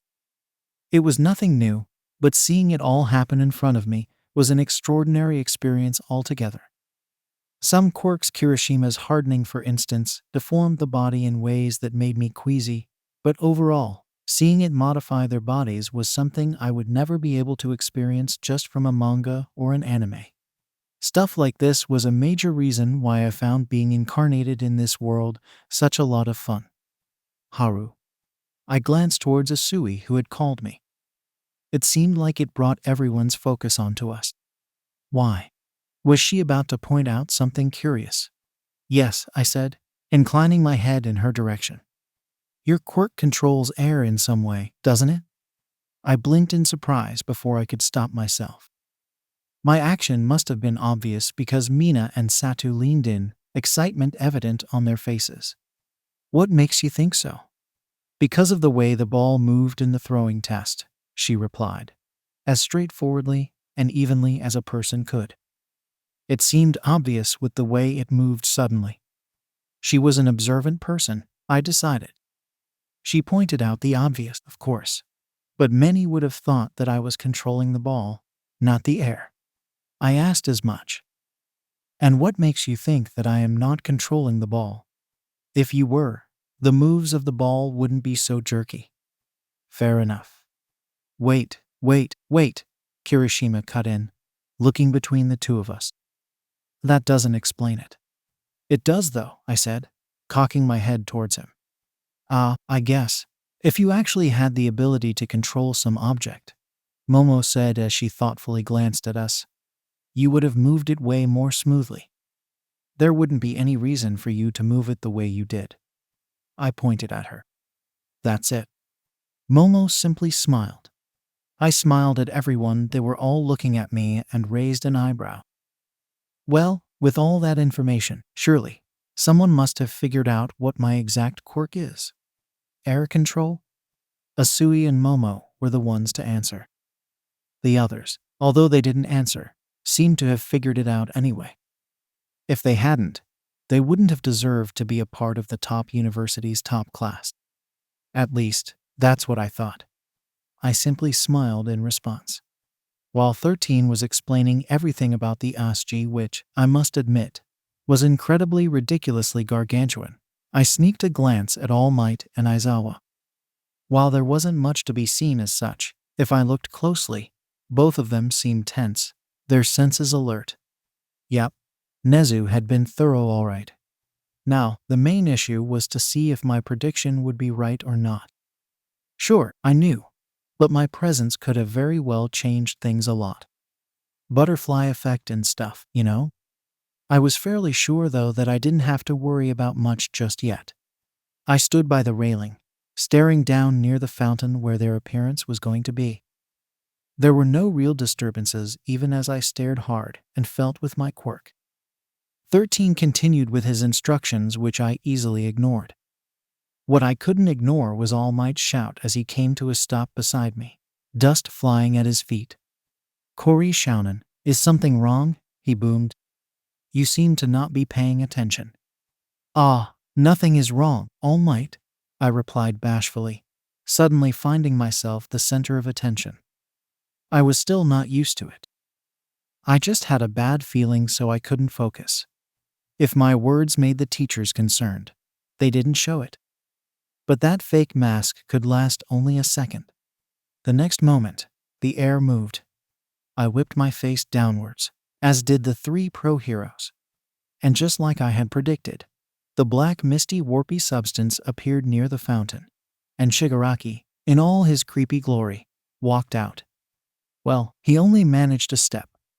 Then, air whooshed as All Might appeared in front of them, his punch already landing into Namu's face, right beside Shigaraki. Shigaraki's stunned expression would have been a sight to behold if not for the amputated hand stuck on his face hiding it. Sheesh, I should have really bought a camera just to take photos of those ridiculous expressions. Everyone could only gape as they watched the number one hero already on the move with Eraserhead and 13 following behind. My forewarning must have been really useful, for the three moved in sync, as if they had always been a team. As soon as All Might had punched Namu back into the warp hole, Aizawa activated his quirk and disabled the warp gate, cutting off the villain's entry into the Aschi. The few villains who hadn't completely walked out had their bodies cut off cleanly, blood sprouting out of their bodies like fountain. 13 in the meantime took care of the villains that had already entered by absorbing them with his quirk, effectively destroying them completely. At the same time, Eraserhead had already cuffed Kurogiri with quirk-nullifying handcuffs.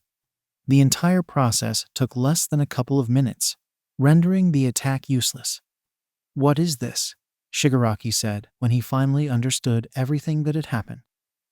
"How are you cheating? You guys should not have been able to predict our attack at all. How were you ready to handle us before we had even stepped in?" "Do not worry about that, villain," All Might boomed, his displeasure evident in his voice as well as his expression. "For now, you will come with us and answer our questions." As if to prove their point, Eraserhead activated his quirk again to disable Shigaraki's quirk and cuffed him as well.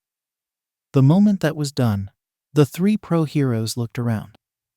13 took another moment to clear off the cut pieces of the dead villains with his quirk, before the three relaxed. None of us students had looked away during the entire fight, if it can be called that, except for the moment when some of us were throwing up due to the gruesome sight of villains getting cut in half due to the warp quirk deactivation. I chanced to glance at my classmates and wasn't surprised to see the horror on their faces. Being a part of the top university meant you had the necessary money to stay away shielded from the dark side of humanity. And now they were all being slapped in the face with it. Of course, the manga had not been this brutal or uncensored. But that was to be expected in a shounen manga aimed at teenagers. The reality was of course going to be different. And now that I had seen it myself, I knew what I was going to be getting into. It worried me, it unnerved me. But most importantly and most worryingly, it thrilled me. Once the excitement from the villain's interference died down, I had to take a step back and introspect. The fact that the gory fight had me thrilled of all things worried me. I didn't think I had been psychopathic or anything of the sort really in nature, given that I wasn't prone to violence, but if someone's death thrilled me, I had cause to be concerned. But how was I to figure myself out like this?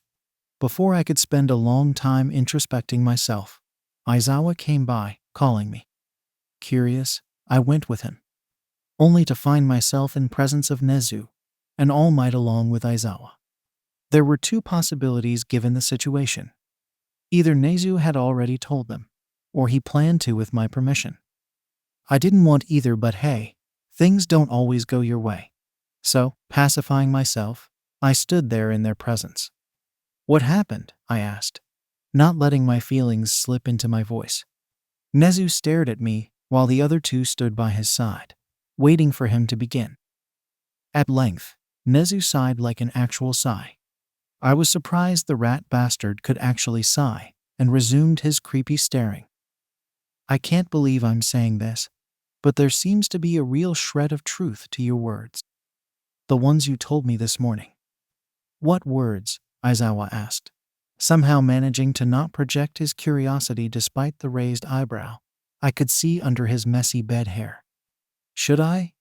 Nezu glanced back at me after a momentary glance at our homeroom teacher. I considered the situation for the moment. Would it be a good idea to tell the two other prominent characters in the main story the truth about myself? With Nezu verifying my identity, it would probably bring them over to my side. But that also meant I'd change my ability to predict to pretty much zero. This would be way too huge a change for me to be able to reliably predict anything major. But there was a plus side to this. And that was that we could be proactive in dealing with the festering situations, legalities aside. Legal red tape would probably be a nightmare to handle. Unless somehow we could have the detective All Might's friend, Tsukachi, on our side. Would that help? Honestly, I wasn't sure. But I had to make a decision. I decided to be proactive. On one condition, I replied to Nezu's question. I turned towards All Might. I believe you have a friend in the police force that can detect lies. All Might looked surprised at being addressed. I do, he replied rather carefully. Do you want him here? Ideally, yes. It'd help validate whatever I say. All Might nodded and excused himself to call the person in question. In the meantime, I noted the curious and critical glance from Nezu.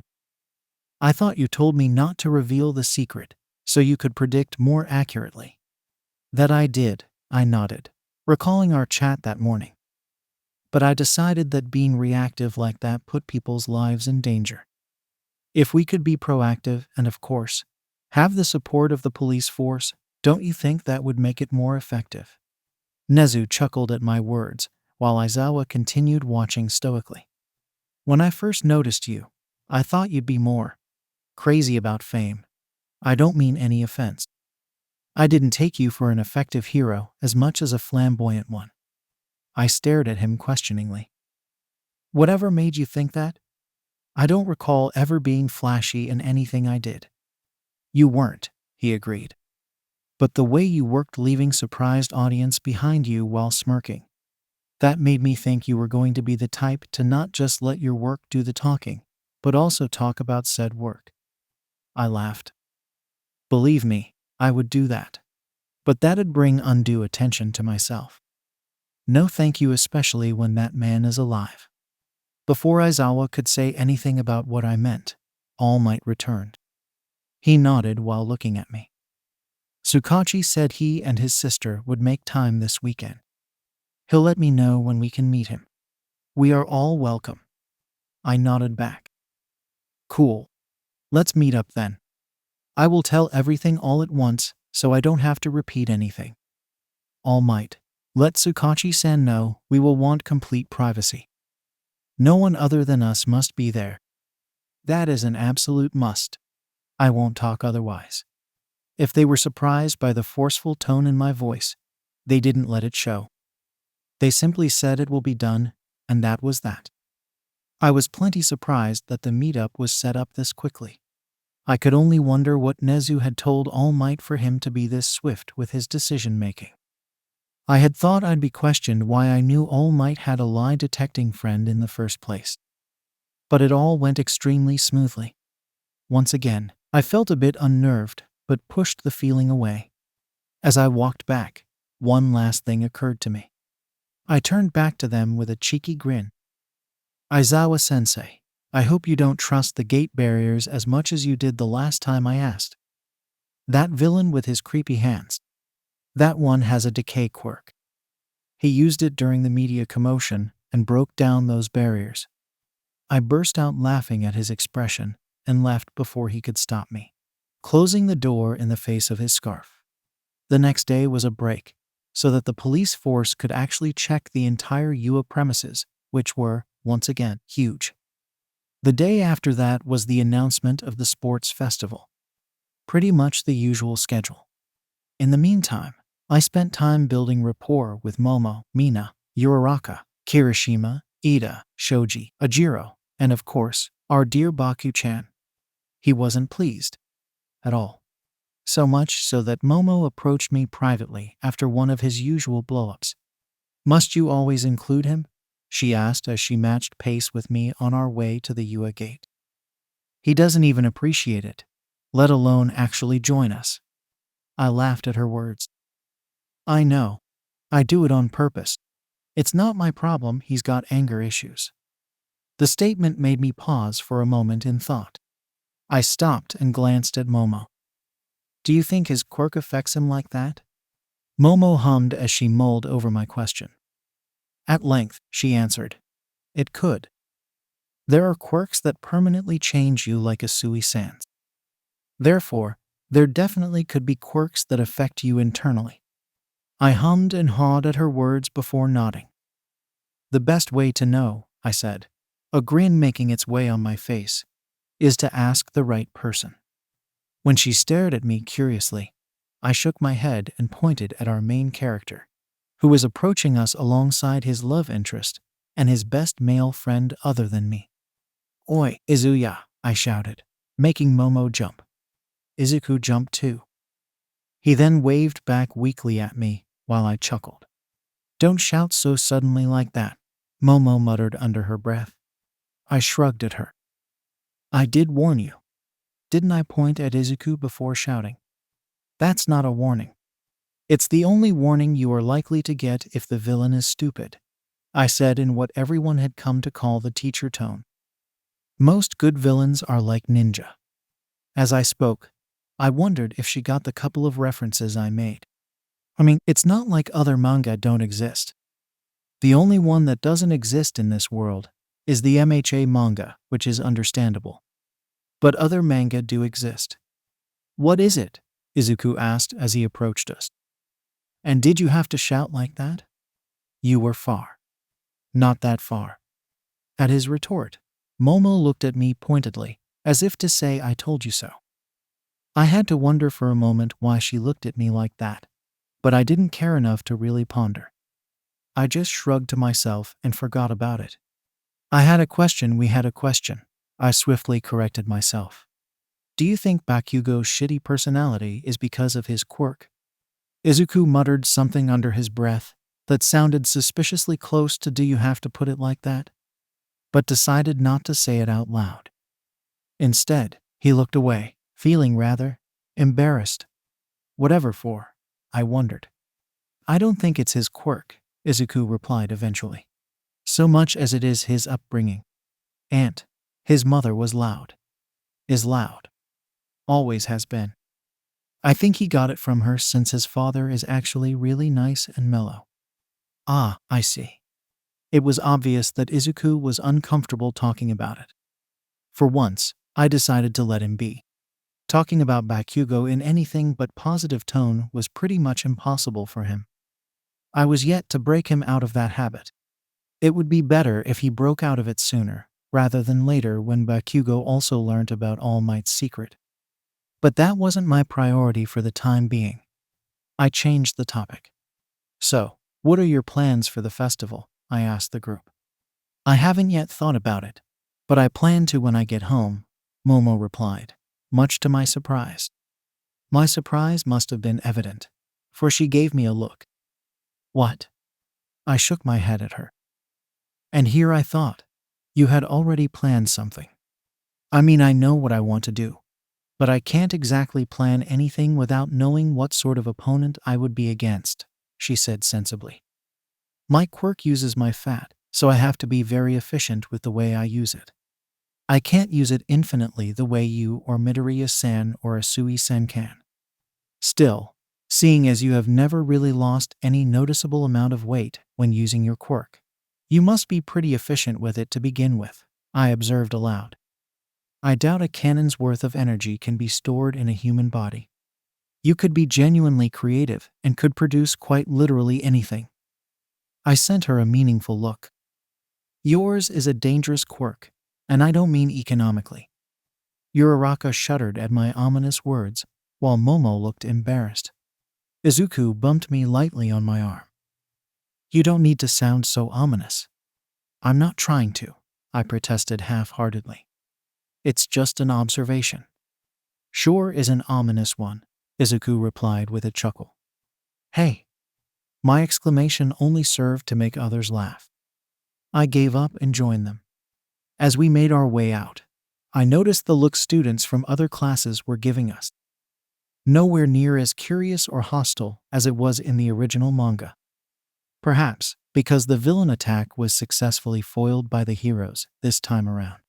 So, we were probably just a class of victims. And to think 1A is considered the best. I heard the murmur and glanced in the direction. And who else would greet me other than Shinso? Damn. I had forgotten just how snobby he was in the beginning, until Aizawa took him under the wing. I could only chuckle ominously. Time to stoke the fire. Hey, you there, I called him out, bringing everyone's attention to us. What is it? Shinso asked quite boldly. Almost as if he was daring me to. Do something stupid, I guess. I didn't care. I simply cocked my head towards my friends. Be wary when you judge a book by its cover. You never know what hides underneath. I knew my message was cryptic at best, which was why I said it the way I did. Because I knew that even when I had interfered with 1A's development the way I did, I knew they had the balls to stick through it all the ups and downs of being a hero. For now, though, they had no idea about the downs of being a hero. Sunday came along way too fast. Aizawa-sensei had pulled me aside on Friday after school to tell me when and where to go. Which was Sunday morning, and the interrogation room of the UA police station. Oh yeah, UA had its own sponsored police station. That was a new discovery for me. The school was rich. Rich. And so there I was, standing in front of the cold, unwelcoming steel door of the interrogation room. Sheesh, they could have at least made this room a bit welcoming. I simply knocked and opened the door a bit to check who was in. Nezu, All Might, and Tsukachi were sitting inside. Nezu gestured for me to enter and sit in a chair in front of them. As I did, I noticed how interrogaty the entire atmosphere was. Sheesh, did they think I was a spy or something? I sat down with a quick, wordless greeting, and we all waited in heavy, suffocating silence. Not long after, Aizawa-sensei and Tsukachi Makoto entered and sat on both of my sides. There were no verbal greetings. Everyone sat tense, bracing themselves for something. Nezu, always playing the unruffled character, stood up and addressed everyone. Welcome everyone to this secret meeting. Before we start, he glanced at the detective. I hope all the necessary precautions have been taken. Everything is ready. We are the only people here right now. Perfect. Well then, let me introduce you to one of my new students in UA, Korai Haru. I smiled at everyone present. All of them returned a nod back. No smiles though. I was disappointed. I was also nervous, so I couldn't really focus on such a minor thing either. You're nervous, Makoto observed without so much as a glance in my direction. Surprised, I turned towards her, only to see one of her fingers very lightly touching my arm. She must have been really discreet and nervous, if I didn't notice that at all. I simply chuckled awkwardly. Hard to not be with someone like you sitting beside me. I cursed myself inwardly at the awkward attempt to flirt. Damn me, damn my personality, and definitely damn my inexperience. Makoto was downright beautiful, and I had been having a hard enough time not focusing on her ever since she had entered. My response was greeted with Naomasa's raised eyebrow and a small chuckle from Makoto. I must wonder what about me made you nervous. Your quirk. Secondly, I replied, intensely relieved that she took it as a joke. She could be just playing with me right now to get information out, and I wouldn't know. I had never been close to a police officer enough to know the ins and outs of the business. Secondly, your beauty takes the first rank in making me nervous. Makoto simply burst out laughing. Naomasa and All Might were having a hard time hiding their laughter. Hey, I exclaimed, annoyed. Give me a break. I've never done this before. Don't worry, kiddo, Makoto replied, an amused smile still playing on her face. No one has ever flirted with me in an interrogation room. Well, before you anyway. I'm not a kid. All right, enough playing. Nezu clapped his stubby little arms and silenced the crowd. We are here for a serious discussion. You two can flirt later. I huffed and sat back, all the nervousness out of my system. I guess being embarrassed has its upsides. Nezu must hold a decent amount of authority since everyone immediately quieted down and focused at him. As I was saying, the principal continued.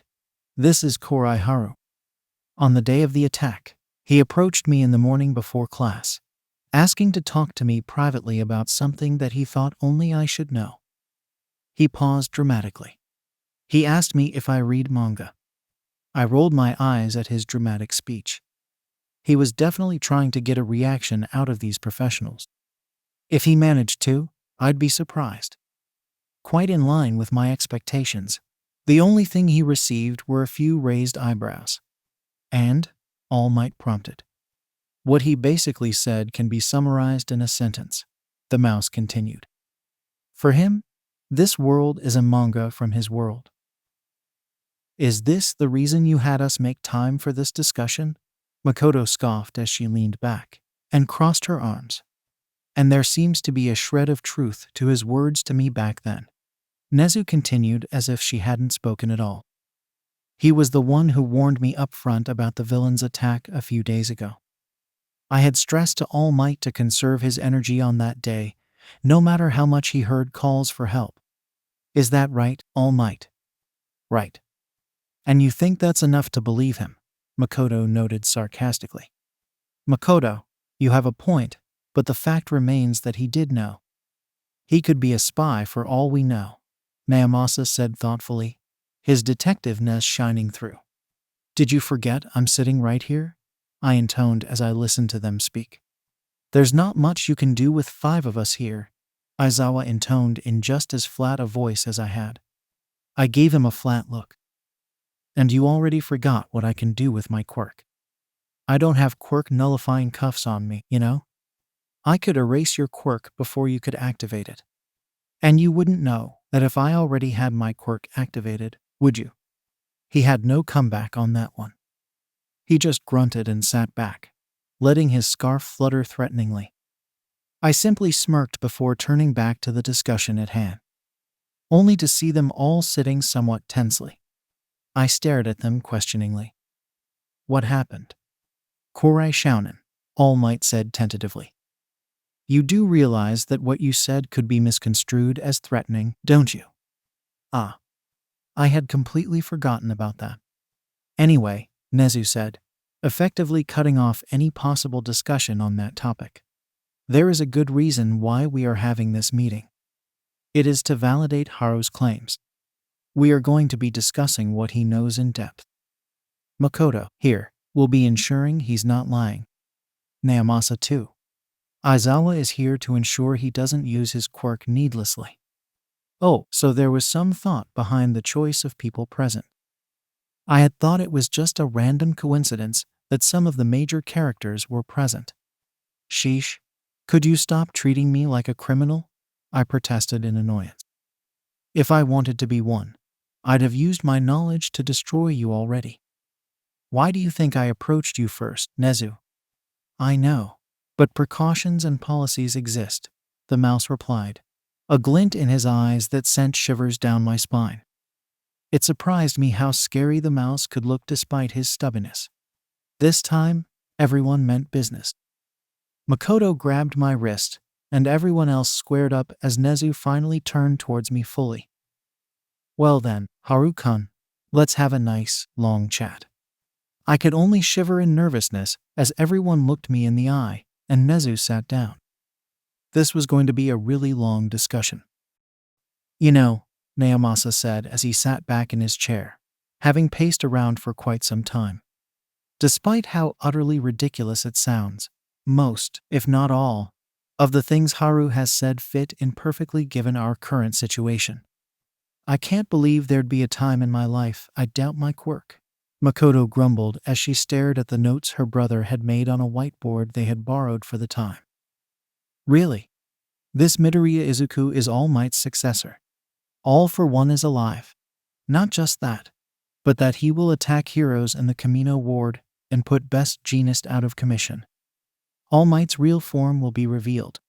Quirk erasing bullets with Yakuza. And there's a traitor amongst the students? What was the name? Aoyama, I supplied helpfully. I can't believe it, All Might muttered, seemingly exhausted after the discussion we had had. So many things happening right under my nose, and I am unaware. I'm such a failure of a hero. Symbol of peace, huh? I'd have been unable to believe if not for the fact that everything makes sense in the grand scheme of things, Naomasa said, getting up and resuming his pacing again. Don't forget about my quirk's drawback, Makoto reminded. If he certainly believes his words, I won't be able to detect it. That doesn't explain how almost all things fit in the grand scheme of things, her brother replied. If they had been delusions, there should have been some easy-to-pick issues in the story, but there are none. At least, none about the things he knows. I'm not delusional, I said dryly. Why do you think I asked for both of you before deciding to reveal all this? I see the point, but I see why you wanted it to be just us, and no one else who knows all this, Nezu said at length. For once, he actually looked bothered. Cooperation from the police will be necessary. And all this information is dangerous if it gets out at all. He looked us all in the eye seriously. I know I have no authority, but it must be ensured that absolutely no one must know about this. At all. If All for One gets even a whiff of what we know, we will be doomed. I'm pretty sure what I have told you will change over time, I pointed out. Don't forget that your actions in my world were different from what you will do from now on. Don't come to me later complaining that I didn't tell you something in case things go wrong. I've told you all everything I know, and it's bound to change. Just be ready to deal with the quirks of the villains I have mentioned, especially Chizaki and Tamura. At the mention of Tamura, All Might deflated even further. To think I failed my master like this. I could only shrug at his words. What else could have I done? I got up from my seat, glad to be moving after sitting for almost 4 hours. Just keep me in the loop if and when you change things, I reminded them.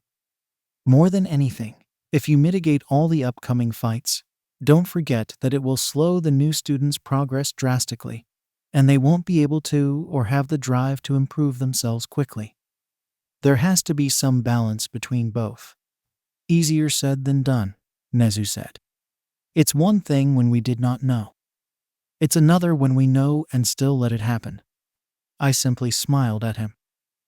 Once we are out of this room, no one knows anything. The 2 weeks to the U.S. Sports Festival passed by in a blink, during which we played around and learned around like usual. It didn't help that the media was particularly persistent after the declaration from UA that the festival will happen, and no mere security breach was going to stop them. It was a security breach and not a villain attack, thanks to my interference. I wasn't sure if I should be happy. I never got to see the All Might vs. Namu fight in all its glory, and feel the shockwaves and steam and feelings and everything else of the fight. If I were to get another chance, though, I'd still do the same thing. Because, despite seeing them as characters at one point, I had grown to love them as people. They were my new reality, and I didn't want anything to happen to them. Unfortunately, there was only so much I could shield them from. If I kept doing that, they wouldn't improve. And so, much to my weird combination of chagrin and relief, Nezu let me know that they weren't planning on interfering unless it was dire. and they'd have heroes in place to act without delay. That was the best they could do given that they also wanted to preserve my ability to predict. Midoriya, Kori. Breaking out of my thoughts, I looked up to see Todoroki walking up to us. I simply raised an eyebrow at him, while Izuku verbalized the question. Todoroki, what is it? Todoroki went on to declare that he will beat us despite All Might's eye being on us. I was surprised to find out that he thought All Might had an eye on me. But thinking back over the previous 2 weeks, I couldn't blame him for thinking like that. All Might and Aizawa as well had often called me aside to talk or clarify about the things we had discussed on that fateful day of interrogation. Unluckily for me, I never really saw Makoto after that day. It would have been fun getting to know her. But she was a busy person despite being just a few years older than me in this world. I couldn't exactly force her to spend time with me for no real reason. We weren't that close as friends yet. Hell, I wouldn't even call us friends for the time being. But I digressed. I brought my attention back to the confrontation at hand, listening to Izuku declaring his goal of gunning for the top. Right, Todoroki said, looking down at him. He then turned towards me. Anything to say? I snorted at the condescension in his voice. Was he this bad in the beginning of the story? I barely remembered. But I answered his question nonetheless. All I have to say is one thing, I said, a mischievous grin forming on my face. Todoroki showed no expression on his face. And that is? I grinned. Make sure your daddy issues don't affect your hero work, or you will have civilians' blood on your hands. Before he could even process his shock, there was a quick announcement that we were to make our way to the stadium. Thanking my stars, all of us did exactly that. I resolutely ignored the whispers and mutters behind me. We stepped into the stadium the moment President Mike announced us. Kirishima felt quite nervous, while Bakugo was excited. Izuku, I was pretty sure, was a walking dead, a zombie because of his nerves. For the athlete's oath, midnight started, attracting all our attention. Your student representative is from Class 1A, Korai Haru. Damn it, really? I wanted to avoid that. But then again, I performed a bit too good during the entrance exam to not be the representative. Sighing to myself, I walked up onto the stage, still resolutely ignoring the mutters, and stood facing the audience. For the athlete's oath, I started, copying Bakugo's start from the manga, and cringing at the flatness of my voice as I said it. We promise to abide by all rules and regulations of this event. To the T. Good luck, everyone. It was thankfully well received, if a bit short, judging from the whispers. But whatever. I had not wanted the attention on myself to begin with. Thank you, Haru, Midnight said, without missing a beat, ignoring my flat delivery of the oath.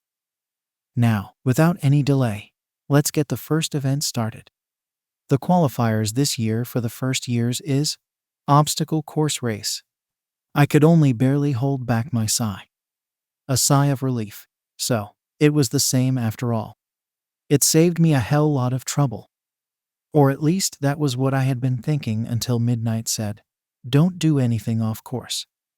Then, I sighed a sigh of disappointment. I was hoping to skip out on the race based on the technicality of the rules. So much for that plan. We all stood at the gate, waiting for the countdown to start. Unfortunately for most of our class, many stood somewhere in the middle of the pack or the back. Only Bakugo, Todoroki, Midoriya, and Momo were near the front. And out of them, only Todoroki was up at the front. I sighed again, this time in exasperation. He was going to be annoying to deal with. The buzzer buzzed, and everyone ran. Except me. I used my controlled air bursts to straight up fly in the air. I couldn't yet create solid air. That required too much concentration to create. But air bombs were my thing. Using those bursts, I scaled the entirety of the stadium wall from above, while others were getting crushed at the narrow starting gate. Because, fortunately for me, they never stated an upper limit to the course. So as far as I was concerned, All the space above the course all the way till space was fair game. As I scaled the stadium, I easily saw Todoroki icing the course and moving on ahead. Behind him was most of 1A. Ahead of him, after a turn, were the giant robots. Being in the air with an air control quirk is a pure blessing and an unadulterated advantage. As always, I removed all air resistance in my path and bombed my way straight ahead, high above everyone else and pretty much out of range of everyone that didn't have long-ranged quirks. Shamelessly enough, I simply flew above the robots, avoiding them completely. Why would I bother? Given the range of these robots and the way they were programmed, I could intelligently guess that they'd ignore the sole target above them for a bunch below.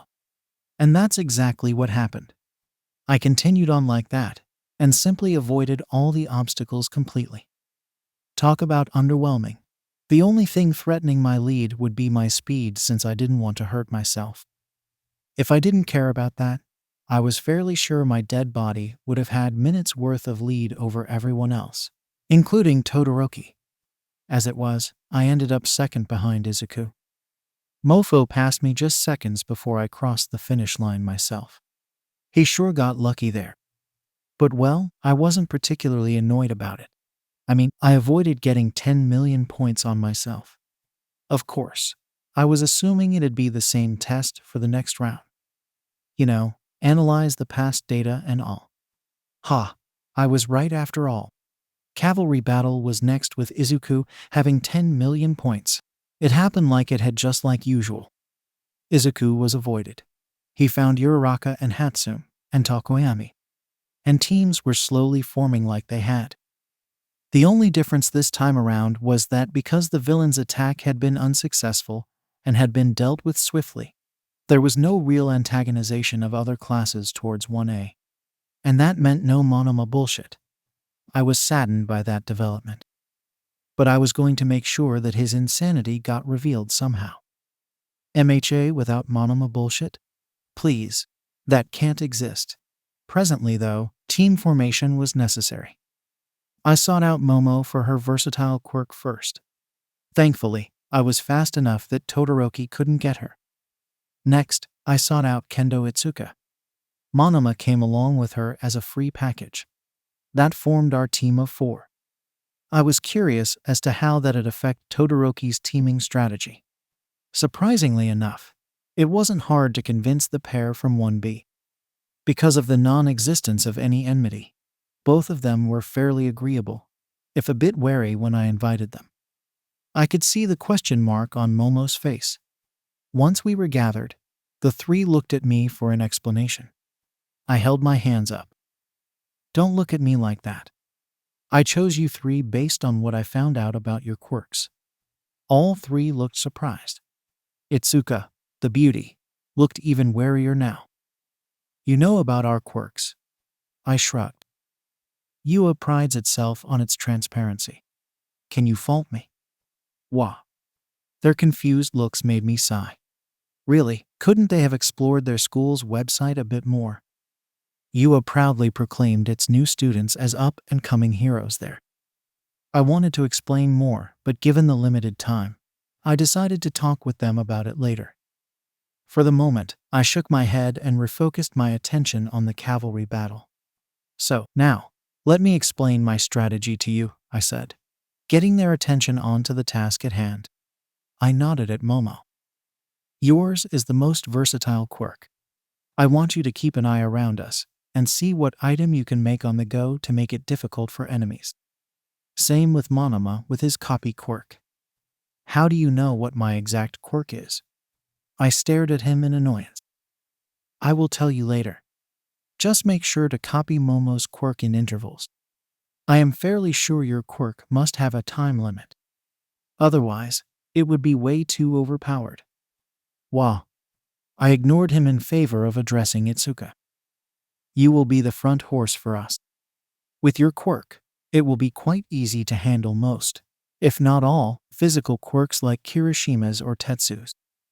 Your focus will be on leading us towards everyone but Izuku. Favoring Midoriya-san? Momo asked, amused. Nah, I replied with a laugh. It will be more difficult to attack him since everyone will be targeting him for those 1,000,000 points. That is true. Sure, that works for us, Itsuka said, narrowing her eyes a bit. But what are you going to do? What's your quirk? I simply laughed aloud at my thoughts to her answer. All three looked weirded out, understandably. But we had to work with what we got. I smirked at the three of them. All right, I will tell you my quirk so you know what to expect. Momo, having been interested in my quirk for quite some time, leaned in, as did the others, so none of us missed anything. My quirk is air control, I explained to the three of them. I call it aircon to confuse everyone. Because the first thing to come in your mind when you hear that is air conditioning, not control. Do you know what this means? It took barely a moment for Momo to understand the gravity of my power. Not long after, the other two also understood. Don't tell me you are planning to suffocate everyone to death, Itsuka said, baffled. I stared back at her, scandalized. What hero acts like a villain to the villains? She sighed in relief. There was a mischievous twinkle in her eye. I just confirmed. I stared at her for a moment before bursting out laughing. Now I suddenly feel bad I quit being the president. It'd have been fun hanging out with you. Both of 1B gaped at me. You were asked to be one and you quit. I was voted, I corrected them. I didn't want the responsibility and the workload, so I quit. I quite like the idea of having time for myself. Itsuka made a face at my words. I can understand. It's hard to find time to myself. I finger-gunned at her, making Momo chuckle. On the other hand, Monoma seemed to be thinking deeply about our strategy. At length, he looked up and said, It would be better if I copied your quirk rather than hers. I raised an eyebrow at him, curious. Do you have something in mind? I was thinking your quirk is even more versatile overall, he replied slowly, as if strategizing something in his mind. And if I understand your words correctly, we should be able to form solid air walls, since we can control air molecules themselves. I grimaced at his words. Believe me, I've tried. I failed spectacularly. The sheer amount of pressure you need to create air walls is not something humanly possible. Still, I held out my hand. If you think you can do it within the short time you'll have my quirk for, have a go at it. My honesty must have resonated with them, for they seemed to lose their wariness. Monoma grasped my hand, his quirk active. It never hurts to try. And so, during the last few minutes of the 15-minute team forming period we had, Monoma tried out stuff with my quirk. Eventually and ruefully, he came to the conclusion that I was right, and using my quirk the way I did was plain ridiculous. In the meantime, I looked around to see what Todoroki had done given that Momo was with us. Unsurprisingly, his was a team of 3 without Momo. He hadn't replaced her with anyone else. I could easily imagine that he thought no others would fit into his team.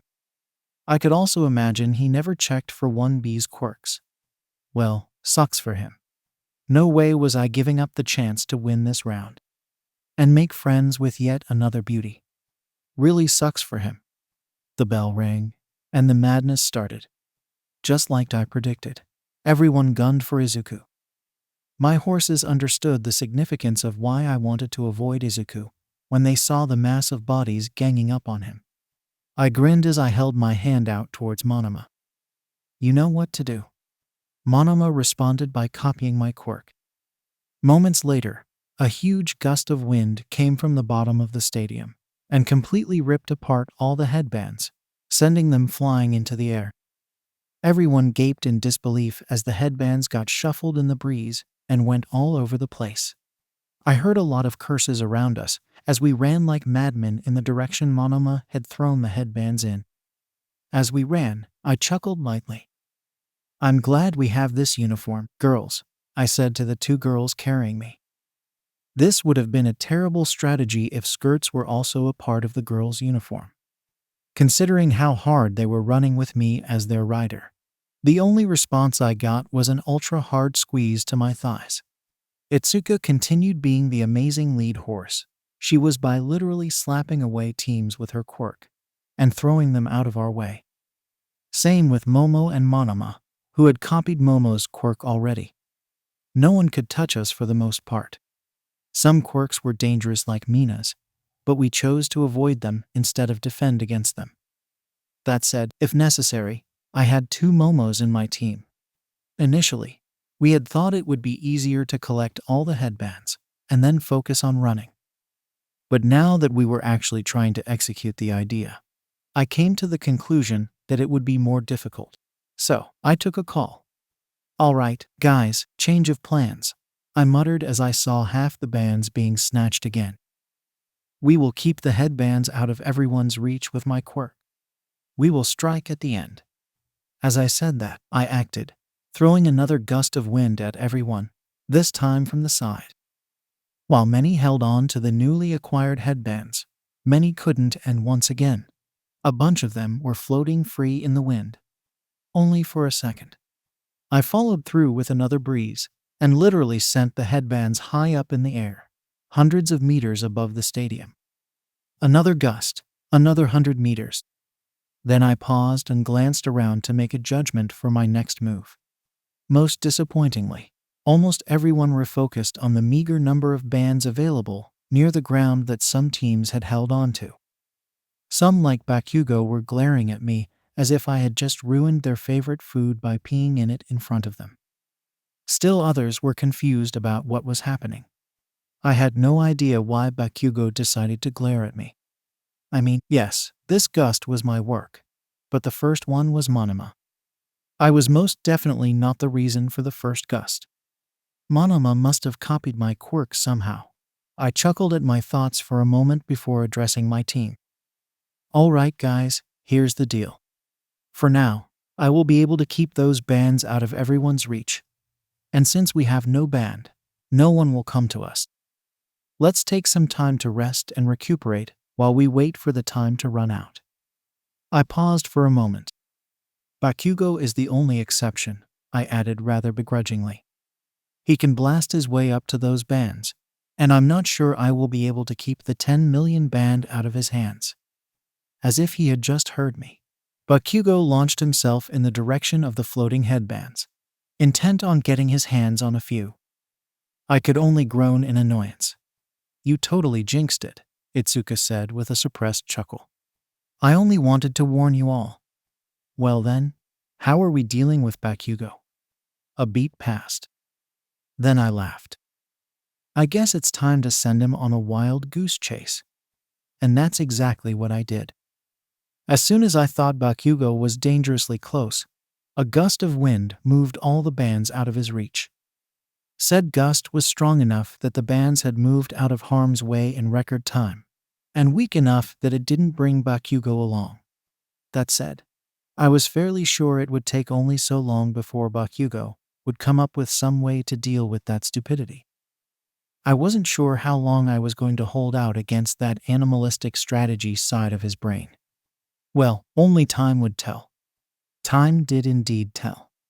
When it was close to only 1 minute remaining, I sent all the bands downwards in a frenzy towards the teams, making sure that caught their attentions.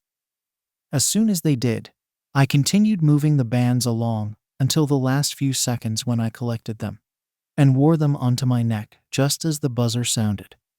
That was too close, I sighed. I wasn't sure I'd get the timing right.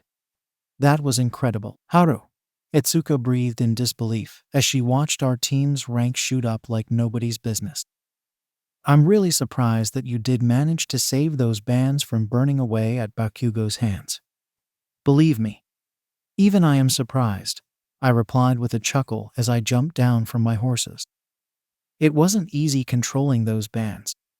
I couldn't just shoot them anywhere given how flexible Bakugo is with his quirk. As I realized later that day, my presence shook up the ranking like anything. We were first, followed by Team Todoroki, Team Bakugo, and Team Izuku. That wasn't all that surprising. No, the most surprising part was apart from my team, rest were all just 1A. I glanced upwards where the teacher sat, wondering if Nezu had a hand here as well. I decided to ask him later. For the time being, I wanted to know how Izuku felt. Just as I was about to approach Izuku, Todoroki approached me. I blanked out for a moment, wondering why. Wasn't he supposed to ask if Izuku was All Might's kid or something? A comedic moment waiting to happen. Why was he approaching me then? Korai, could you come with me for a moment? I barely gave the question a thought and nodded. This development was also curious, after all. I had to wonder what Todoroki wanted with me. I followed him. He took me to that same spot where he had asked Izuku that question. We both stood there tensely until Todoroki finally asked the question that I did not expect. How do you know? I could not, for the life of me, fathom what he meant by that. How do I know what? I asked. You told me not to bring daddy issues in. I can only guess that you know what I am. Ah. Oh.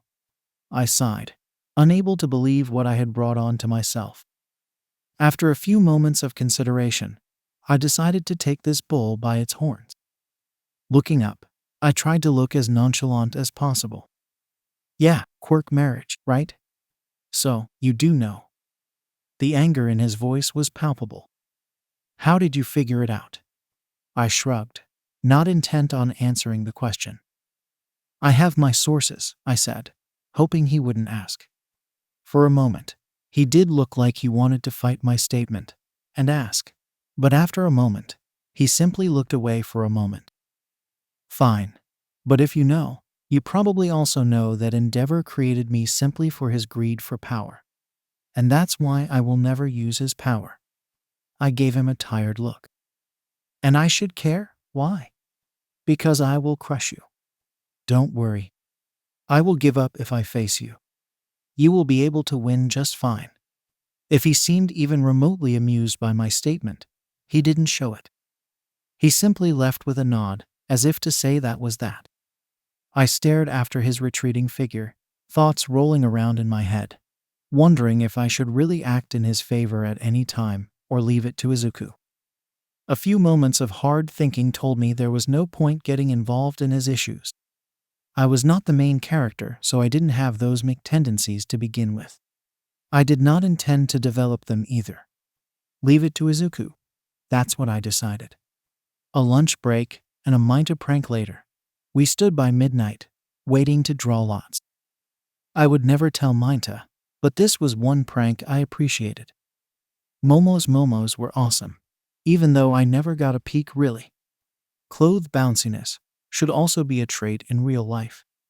It was awesome. Lots were drawn and matches were decided.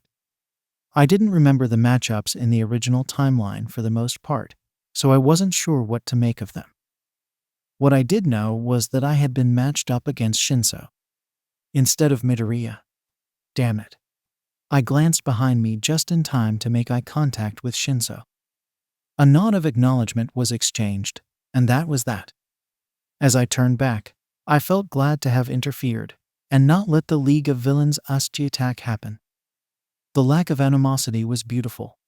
It made the actual festival sporty and fun, rather than mean and irritating like it felt to me in canon. Sure, story-wise, it raised the stakes, but damn. Actually being in the situation made it way more obvious just how good a choice it was not having the unreasonable animosity. I happily made my way to the stadium entrance, a skip in my step as I headed off to face my first fight. The first match, Present Mike's voice resounded in the stadium. On one side, we have Korai Haru, having performed brilliantly so far. And here we have Shinso Hitoshi, who has done nothing to stand out yet so far. The crowd cheered despite the stupid info he gave out. Really, Mike? I thought to myself, mildly amused. Could you not have found a less embarrassing way to introduce the poor guy? Said poor guy looked stoic, but I knew he wasn't oblivious, and that he was definitely annoyed at some level at the way he was introduced. Present Mike swiftly presented the rules over his mic hat, and the match started. I give up, huh? Shinso started with his usual offensive words. Get it, Koraiharu? This match is going to test your strength of will.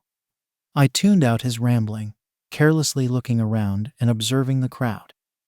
I just kept him in my peripheral vision, knowing what to expect of his quirk. For the moment, I wanted to see which heroes were currently watching us live in the stadium. I could see some familiar faces such as Miss Joke, Endeavor, Hawks, and even Best Jeanist. All of them had fairly neutral expressions on their faces, Miss Joke being the exception, but that was to be expected given her name and quirk. Are you even listening? I turned towards Shinso, annoyed, and almost reflexively opened my mouth. Luckily, my brain caught up with my actions and stopped me before I could utter even a sound. Instead, my face took on an even more irritated expression as a substitute for the words currently in my mind. Shinso was starting to look a bit desperate, his stoic facade slowly coming down as he faced a mute opponent in me. Present Mike was trying his very best to keep the hype up despite the ridiculous slowdown as I refused to verbally engage with Shinso. I was heavily considering continuing to mess around, but decided I had played enough. After all, there were more things to do after this match, like having a chat with Endeavor. I had some plans, is all.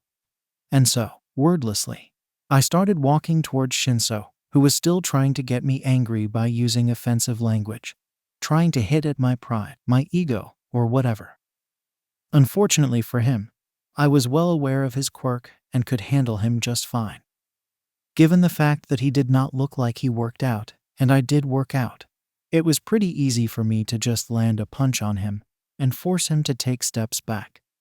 This continued for just a while till Shinso decided to run, lest he walk out of the circle. As if I would let him. I pulled him by his arm and straight up threw him the remaining distance and outside the boundary, easily winning the match. As Present Mike announced the winner, I noticed Shinso biting his lip, frustration clear on his face. Damn it.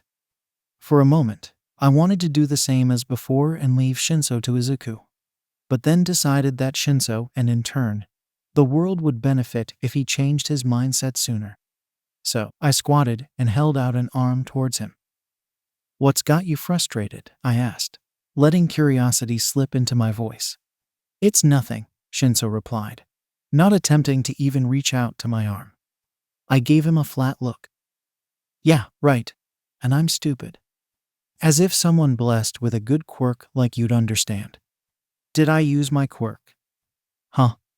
Did I use my quirk? I repeated forcefully, looking him in the eye. Look me in the eye and declare that I used my quirk to win against you.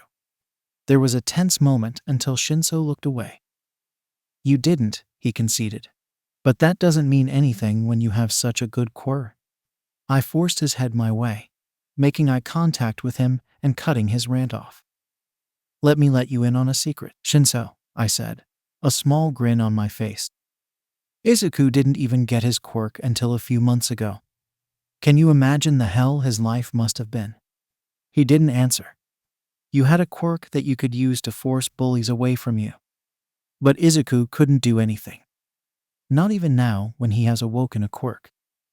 Habits like that are hard to break when they are formed from childhood.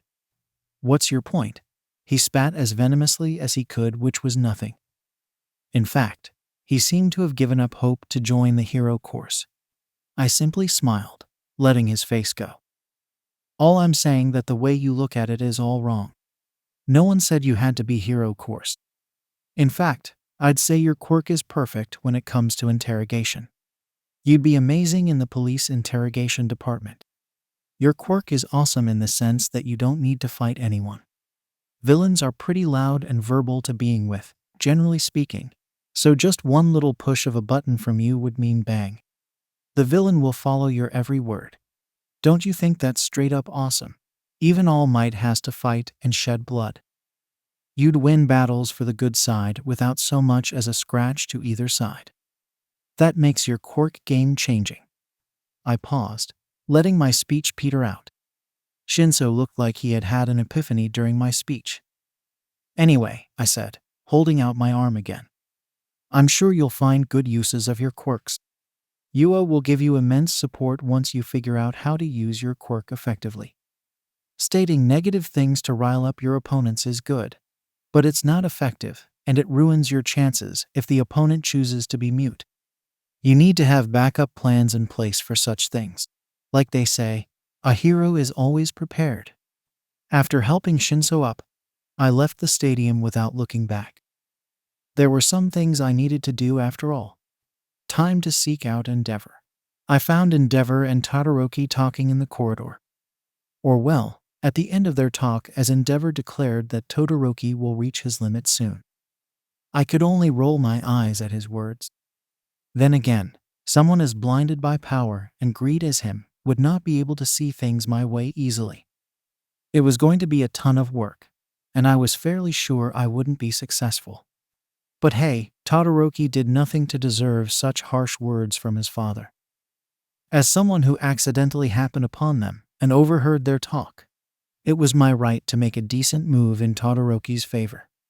I bumped into Todoroki as he just walked out of the corridor. The rage on his face almost made me whistle in astonishment.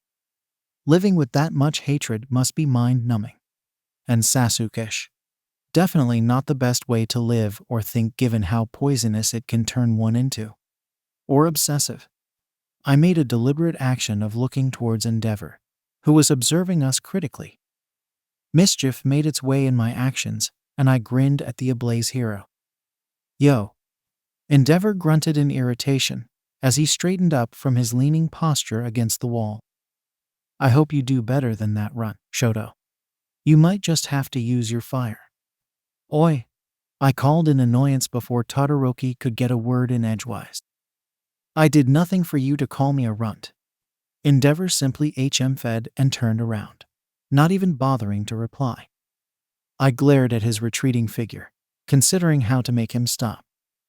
Then, my brain came up with a brilliant idea that could very well dig my grave. Things like that are the reason you're not as well received as All Might. I must have made his blood boil, or in his case, vaporize given the size of his flames now. He turned around, absolutely flipping mad. Honestly, his expression would give Bakugo's Furious One a run for its money. It was like an angry Pomeranian raised to the power of another angry Pomeranian. That was the best way to describe it. I waited for his reaction with bated breath. Surprisingly enough, he didn't explode like I had been expecting him to. He simply grunted again, more angrily, and turned around. As if a runt like you would understand the reality pro-hero's face. I'm fairly sure I understand it better than you, I snarked back, emboldened by his lack of a violent reaction. At least, I don't deny reality. I never got a response back, verbal or non-verbal. The second-ranked hero left my sights, leaving me and Todoroki alone. I glanced at him. You weren't kidding. Your father is quite the arse.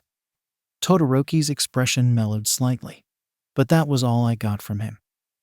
His name was already being called out in the stadium, so we had to separate. He simply nodded at me and went outside. As I walked back towards the stands, I mused about the interaction. I was quite disappointed I couldn't get a rise from Endeavor, but I had expected that somewhat. A hero wouldn't be second-ranked if he couldn't maintain his image. You know what I mean? Yeah. By the time I made to the stands, Todoroki was just done melting his ice. I watched the remaining matches happen without much enthusiasm. I could practically predict accurately just who would win this tournament. Spoilers. It ain't me. Some of the matchups had changed spectacularly with my presence in the universe. So, there was no way for me to predict exactly who would win. But I could tell it wasn't me. Simply because I had no real counter to Bakugo. And I had no intention of getting burned, should he be my opponent at any point. Sadly, my costume wasn't done yet. I had given Power Loader my full body scan a while ago, before my talk with the police. I knew it would take time, and because of my lateness in applying for one, I couldn't have it ready by the time for the festival. As such, I was not in a position to really take on quirks like Bakugo's or Minta's.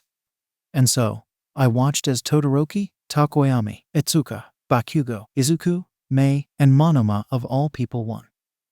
For someone with a copy quirk with a 10-minute time limit, Monoma was spectacular in learning and applying the quirks he copied. That was a real talent of his. I hoped that he was a better person overall and interacting with him would not bring out his insanity and inferiority complex from canon. My next match ended up with Takoyami as my opponent. I was pretty disappointed. I wanted Itsuka as my opponent. It'd have been fun battling her.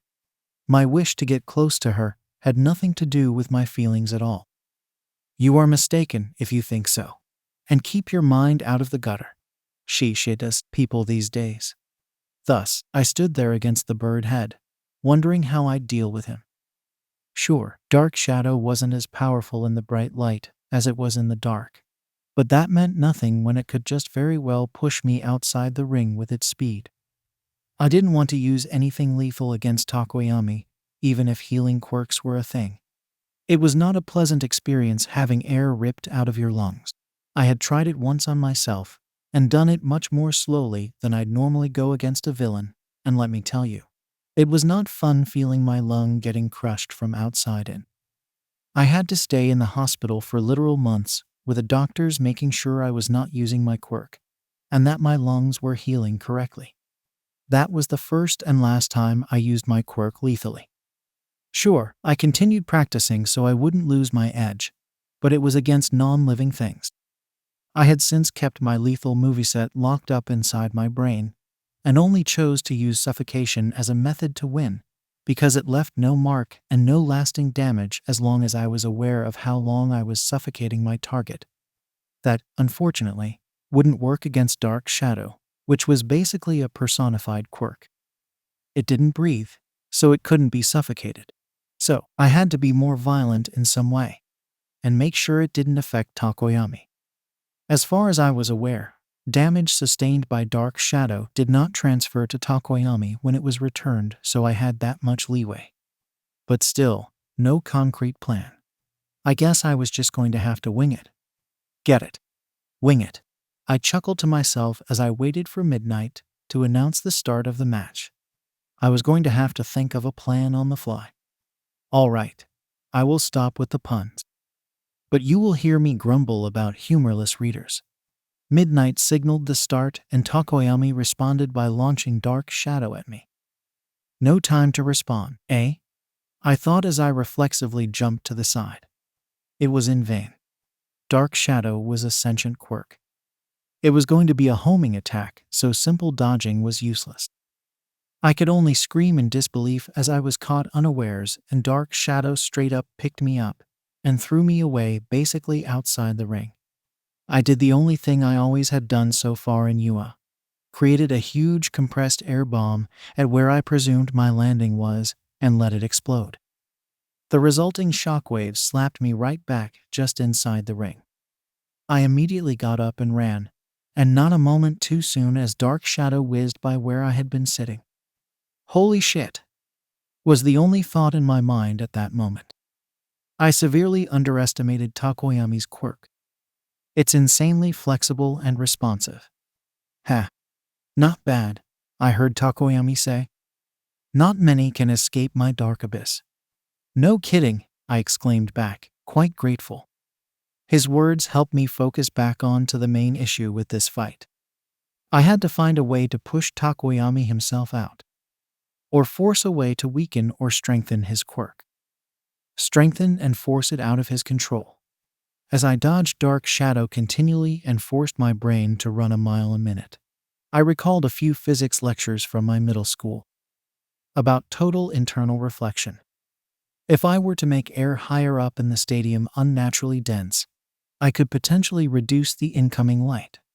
But I scrapped the idea instantly, because it was approaching noon, and total internal reflection only happened when light hit at an angle. All right, modifying air to change the intensity of light idea was out. Well, I could always go with my working air bombs. But if I didn't show something new to the watching heroes, I wouldn't get enough options for the internships. So, I needed to show something creative enough with my quirk, and that would net me an instant win without me having to be lethal. What could I do? At that moment of need, some memories from my previous life made their way to the forefront of my mind. No, I wasn't some military guy who watched anime or something. That'd be an obvious Deus ex machina out of this situation. No. What I remembered was the One Piece anime. Or more specifically, the Marineford arc, Ace, Fire Bullets. Could I make air bullets? Well, why not try? I hadn't tried to create air weapons so far simply because I thought it'd be difficult. And I was lazy. No change in personality, even if reincarnation, remember. I held up my finger towards Takoyami, who still hadn't moved from his place. Created a sharp column of air, roughly the shape of a rifle bullet, and shot it, in pretty much a similar fashion. The effect was instantaneous. The air bullet hit him in the shoulder, and with enough force to make him take a step back. A look of horrified disbelief crossed his features for just a split second before he dug his feet in the ground and gave himself a more solid foundation, this time definitely intent on getting me. But his worst mistake was still there. He still hadn't moved from his place. I could only chalk it up to his confidence that he would put me out of commission before I could get him another time. Well, too bad for him. I was fairly sure I had put a significant amount of power behind that bullet when I had shot it. And it had managed to just make him take a step back, instead of throwing him off his feet like I had wanted it to. Perhaps the size of the air missile I created mattered as well. The only way to know was to create one. This time, I made a javelin pole of some length. I wasn't aware of the exact length, and waited till dark shadow came at me again. As soon as it did and I dodged, I took an aim and threw the air spear at Takoyami. I took extreme care to remove all air in the javelin's path so that it shot as straight as it would if it were in space without any gravitational impact on it.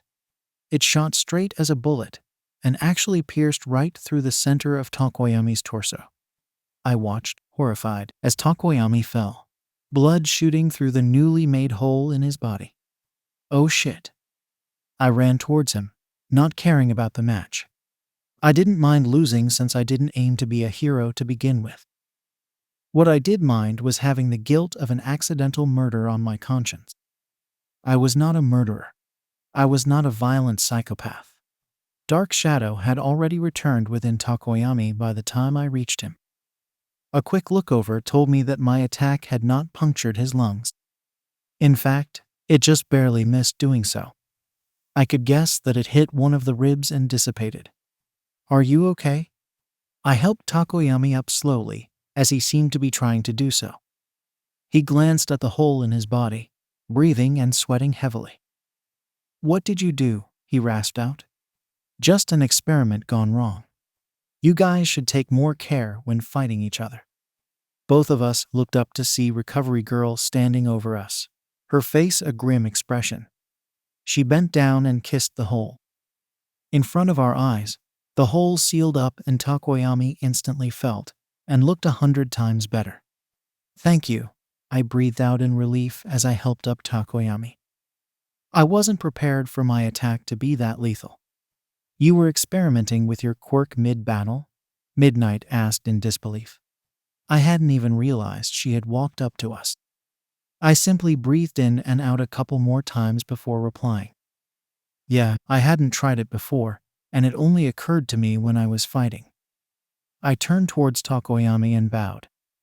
I am honest to goodness sorry, Takoyami. I should have been way more careful with my quirk usage. Takoyami looked uncomfortable at my heartfelt apology. He held up his hand and cleared his throat. It's fine, Korai. Mistakes happen. I'm sure you will handle the darkness of your quirk better with this experience. I gave him a wry smile. I'm fairly sure it couldn't have been called a mistake if you had died. It was a dangerous move, no matter what the final outcome would have been. Now, go, you two, Midnight said, lightly pushing us towards our respective gates. The next match needs to be started soon. I looked up at her in surprise. Already? I thought we'd have to fight again.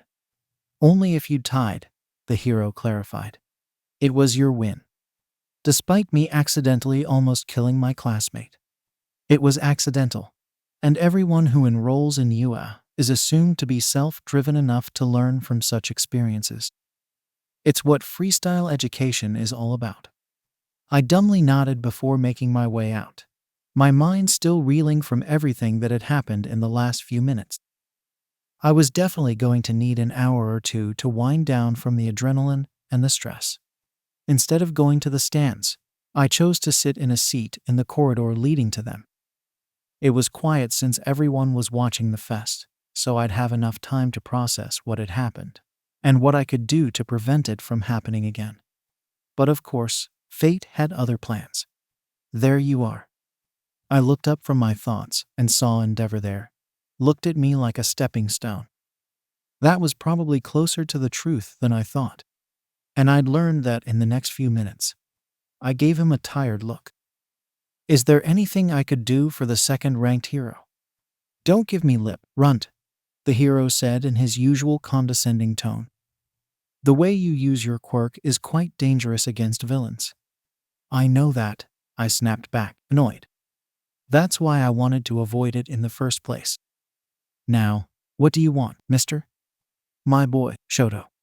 He has a duty to surpass all might. His match against you will. I was gaping at him. Why did I have to match against Todoroki? What is that bullshit? So, give it your all. I shook myself from my reverie and stared at him in disbelief. You want me to go all out against your own son despite knowing how dangerous my quirk can be? If he can't even climb a single step like you, how will he be able to climb the mountain that is all might? He fed as if he had made his point. That's all I have to say. Sorry for my bluntness. I stared at his retreating figure with sheer disgust in me. I knew he was piece of shit in the beginning, but got him. If you wanted to kill your son, why even have him in the first place? As if losing Toya wasn't enough, I decided to gamble and take a huge risk again. Endeavor, I called out, making his pause and turn back. What if I told you? A knowing smirk slowly worked its way up on my face. Your first son is alive. The mixture of emotions that crossed Endeavor's face could have sent shivers down the spine of even death. I could not put into the words the sheer amount of rage, frustration, regret, and guilt that showed up in his face. But even those paled in comparison to the disbelief that colored his face. Wondering how I know, I taunted, despite myself. Believe me, Endeavor, when I say I know a lot of things. You. The rage wouldn't let him speak.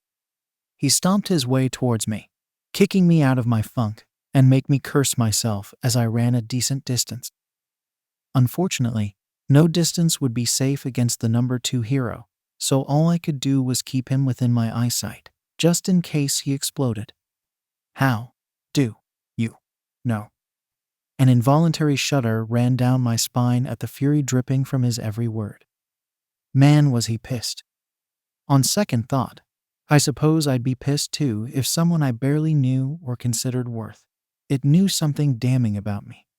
I could see I had already done a lot of damage, so I did some more. I stuck out a tongue at the pissed man. Good luck finding out. And I ran from there towards the stands. Because no matter how pissed he would not dare to attack me directly in front of people. It'd kill his ability to reach his goal, an ability which was already hindered because of his blind greed and willful ignorance towards what makes a hero acceptable to the public. I reached my seat just as Izuku left. He waved at me as he walked away. His opponent was Mei. He was bound to win.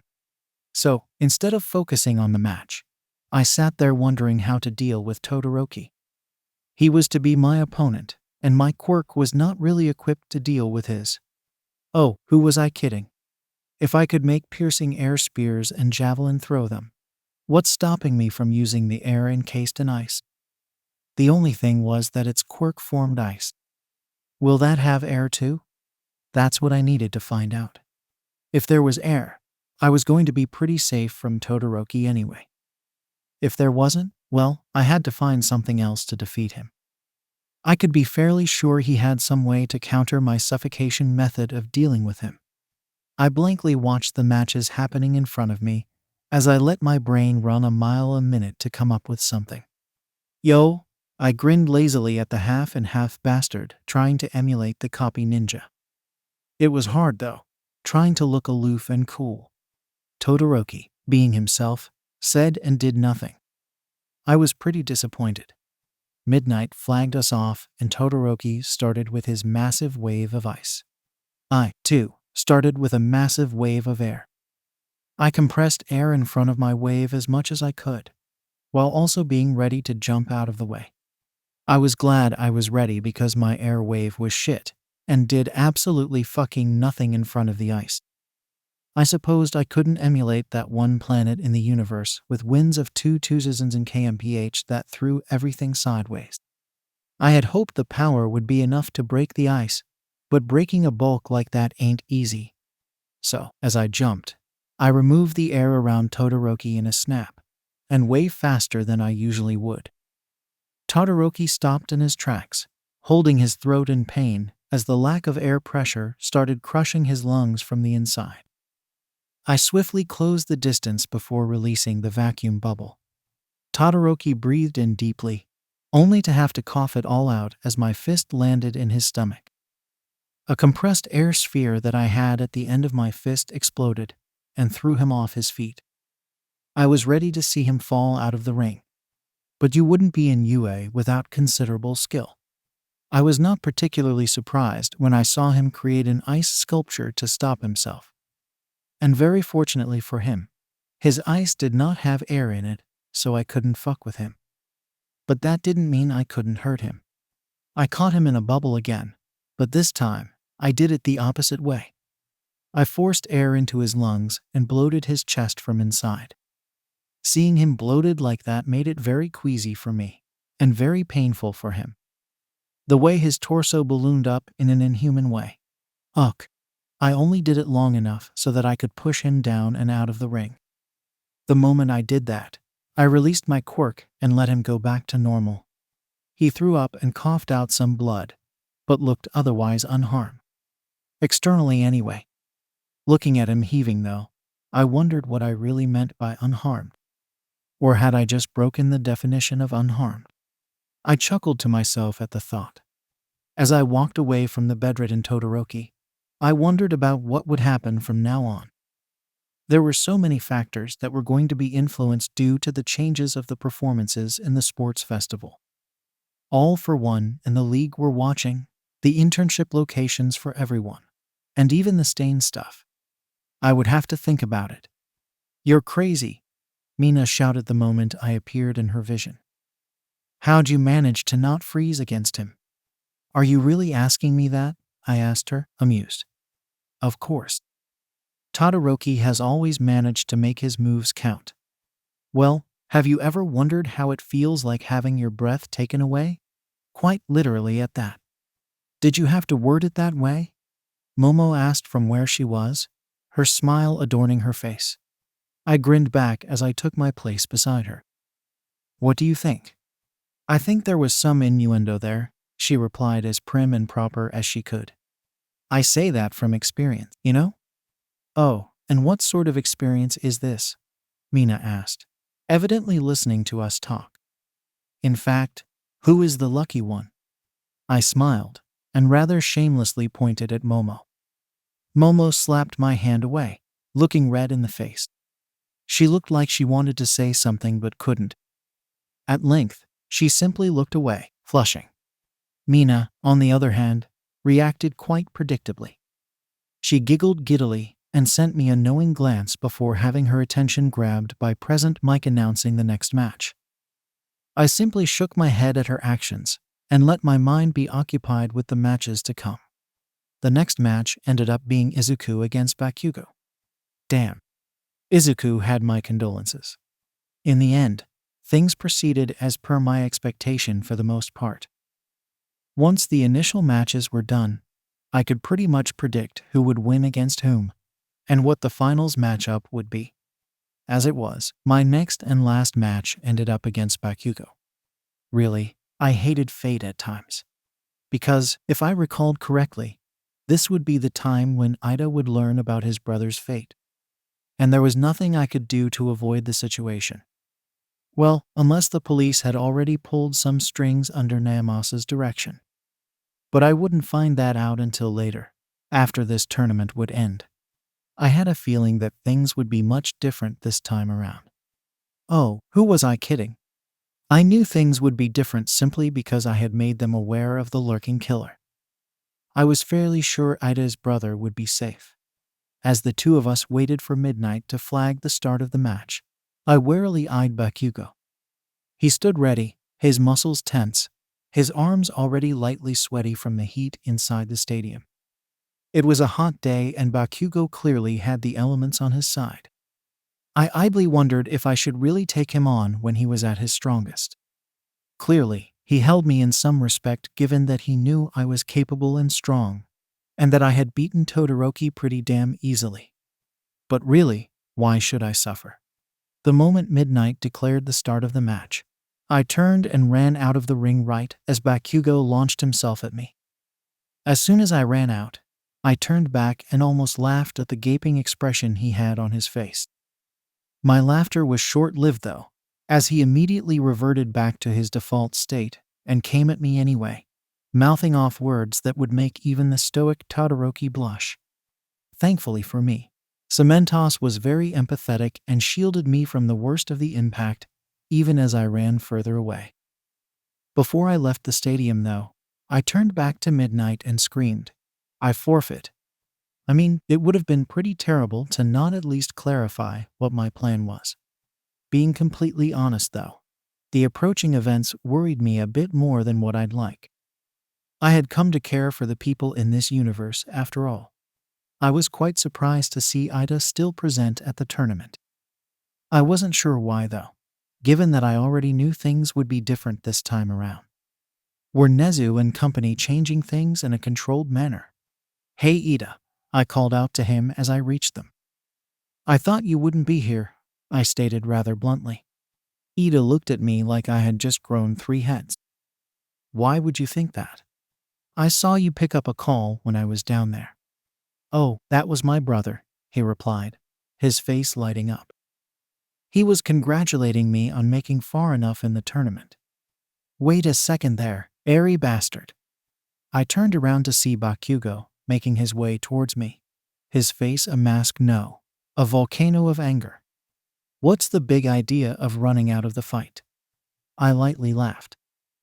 I had no intention of getting burnt. I knew I'd lose anyway, so there wasn't any point in fighting. That means nothing to me. Fight me like a man. No. Before the situation could escalate any further, a pink gas made its way into Bakugo's nose and conked him out. I looked up as I pinched my nose close. Midnight stood there, looking at Bakugo, her face a bit bothered. "I kinda expected this, so I'm glad I came to check." Kirishima and Kaminari held up Bakugo and placed him in one of our seats, while Midnight talked to someone on her phone. When she was done, she beckoned me over. "Let's go. You need to be ready for the award ceremony." She then turned towards Kirishima, who was nearest her. "And please bring Bakugo along as well. The winner must be there at any cost. Right now. Right now." The 4 of us walked after Midnight. Midnight kept her usual pace, but the 4 of us, me, and Kirishima and Kaminari with Bakugo, were slower. I mean, we knew we had to get to the stadium, so I matched my pace with the other 2 who were carrying Bakugo. "How do you think he will react when he wakes up?" I asked the 2 curiously. I really wanted to know what Kirishima would say. "He'll probably be all like, 'Fight me, bastard,'" Kaminari responded with an awkward chuckle. "He seems to particularly hate you." "Nah," Kirishima stated with a shake of his head. "He's just prideful and wants a clear result. I imagine he won't be happy with the situation itself, rather than being pissed at Haru." I blinked in surprise at the accuracy of the answer. Kirishima was a complete bro. Bakugo should be thankful, really. After the awards ceremony was done, Bakugo, acting the exact same way as in canon, I made my way to the principal's office. I was pleasantly surprised to see Tsukachi and All Might already there with Nezu. "Ah, welcome, Korai-kun," the principal said, beckoning me over with his stubby arms. "We were just about to call you for another discussion." I chuckled at his words. As if the last week wasn't enough. "It wasn't," the rat replied to my words seriously. "We still had to take precautions before we fully believed you. Now, with what has happened with Stain, I think it's fair to say you know your stuff." "So, you still didn't believe me?" I wasn't sure if I should be relieved or pissed. To think they didn't believe me when I told them everything, and still being glad that they didn't take everything I said at face value. Just because you know someone exists, someone that shouldn't be public knowledge, doesn't mean that everything you say is going to be taken true, Nezu said in his infinite wisdom. "That said, we had to take some actions on the off chance what you were saying was true. Actions that, for example, prevented Ingenium's casualty." "Exactly." I huffed in muted annoyance. To think I was making such a big deal out of it. I sighed and cocked my head towards them. "And what did you want to discuss with me?" Nezu, instead of answering, beckoned me over to one of the empty seats across his desk. I conceded to his unspoken request and took my seat in front of him, between All Might and the detective. "So, we were thinking we should take the drop on the Yakuza and get rid of the Quirk erasing bullets right away." Oh my godly lordly fuck, I cursed in my mind. "At least, lead up to that dramatically like you always do, you godforsaken rat. Stop dropping bombs on me like that. Judging from your expression, you don't like the idea," the godforsaken rat mused aloud, eyeing me. I sighed. "It's not that I don't like the idea so much as how you just dropped that on me like it was nothing." I paused for a moment. "Whatever made you decide that?" "It's by far the biggest threat to the people," the principal replied easily. "And perhaps the riskiest affair if left alone. We want to stop it from being developed at all." "Easier said than done," I said at his rather understandable reason. I could see that quirk erasure would break the world norms as we knew them if the idea got out. Unfortunately, I can't tell you how the erasing works. All I know is that that little girl, Aries' blood is used. And overhauls quirk makes it really easy to have pretty much an infinite supply of blood. That's something I want to understand. Sakachi cut in at my last statement. "How does the quirk work? You said that its ability is to disassemble and reassemble things. That doesn't explain where he gets the extra matter from to replace the blood he has used. It doesn't make sense." I shrugged helplessly.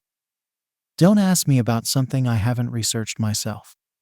All I told you was that how the quirk works, what Chisaki hates, and where his quirk factor lies, so that we can deal with him. Honestly speaking, I want to research his quirk myself. But that's impossible given his pride, his ambition, his goals, and his determination to achieve those goals. It's pretty saddening, really." Sakachi sighed at my words before muttering something under his breath, as he chose to glare at the table in front of him. He probably didn't like the idea that he would have to work on half-assed information, something he could very well be terminated for were he to be wrong. I turned back to Nezu. "And there's also the fact that even the small amount of actions that we have done are going to have quite the butterfly effect." Nezu sent me an interested look. "And what's the effect you're seeing?" I leaned back and stared at the ceiling, thoughtful. "Well, let me list it one by one," I said slowly as I articulated what I was thinking. "Firstly, Stain is already captured, so he won't have as much impact on things out there. There won't be enough people supporting his ideology because no one has heard it. Also, this means that the League of Villains team changes from what I know. Secondly, my presence has changed the outcome of our tournament, so the internships will probably be different, far different than what they could be. I'm not sure how much and in what way it will change the future, but I know it will change it a lot. Thirdly, The USG attack being a failure leads to two major outcomes. One is that it changes how the League will work from now on.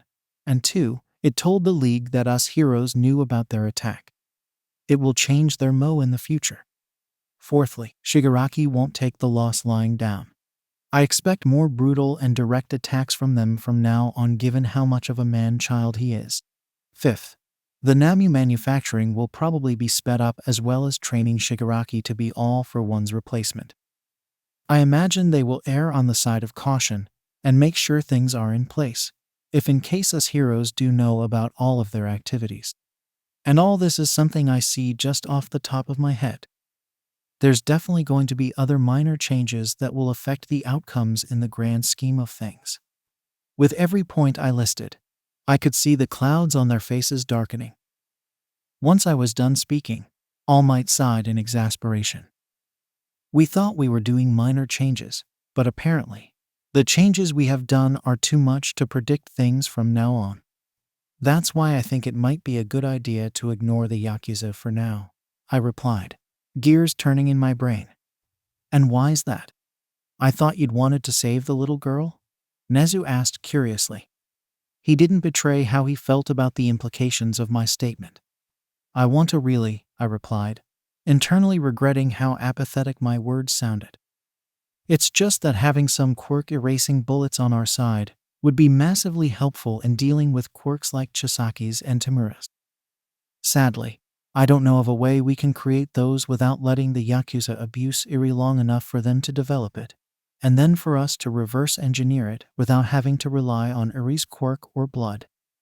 If you have any tips, we can take a call and decide when to disassemble the Yakuza.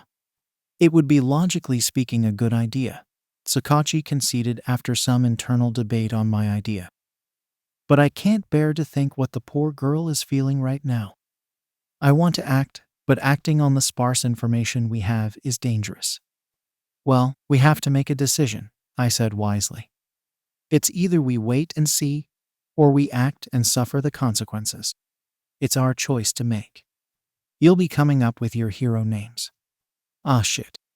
I completely forgot about that. I hadn't thought of a hero name for myself. I was under the impression that I'd never need a name since I wasn't aiming to be a famous hero. But I completely forgot about this particular class.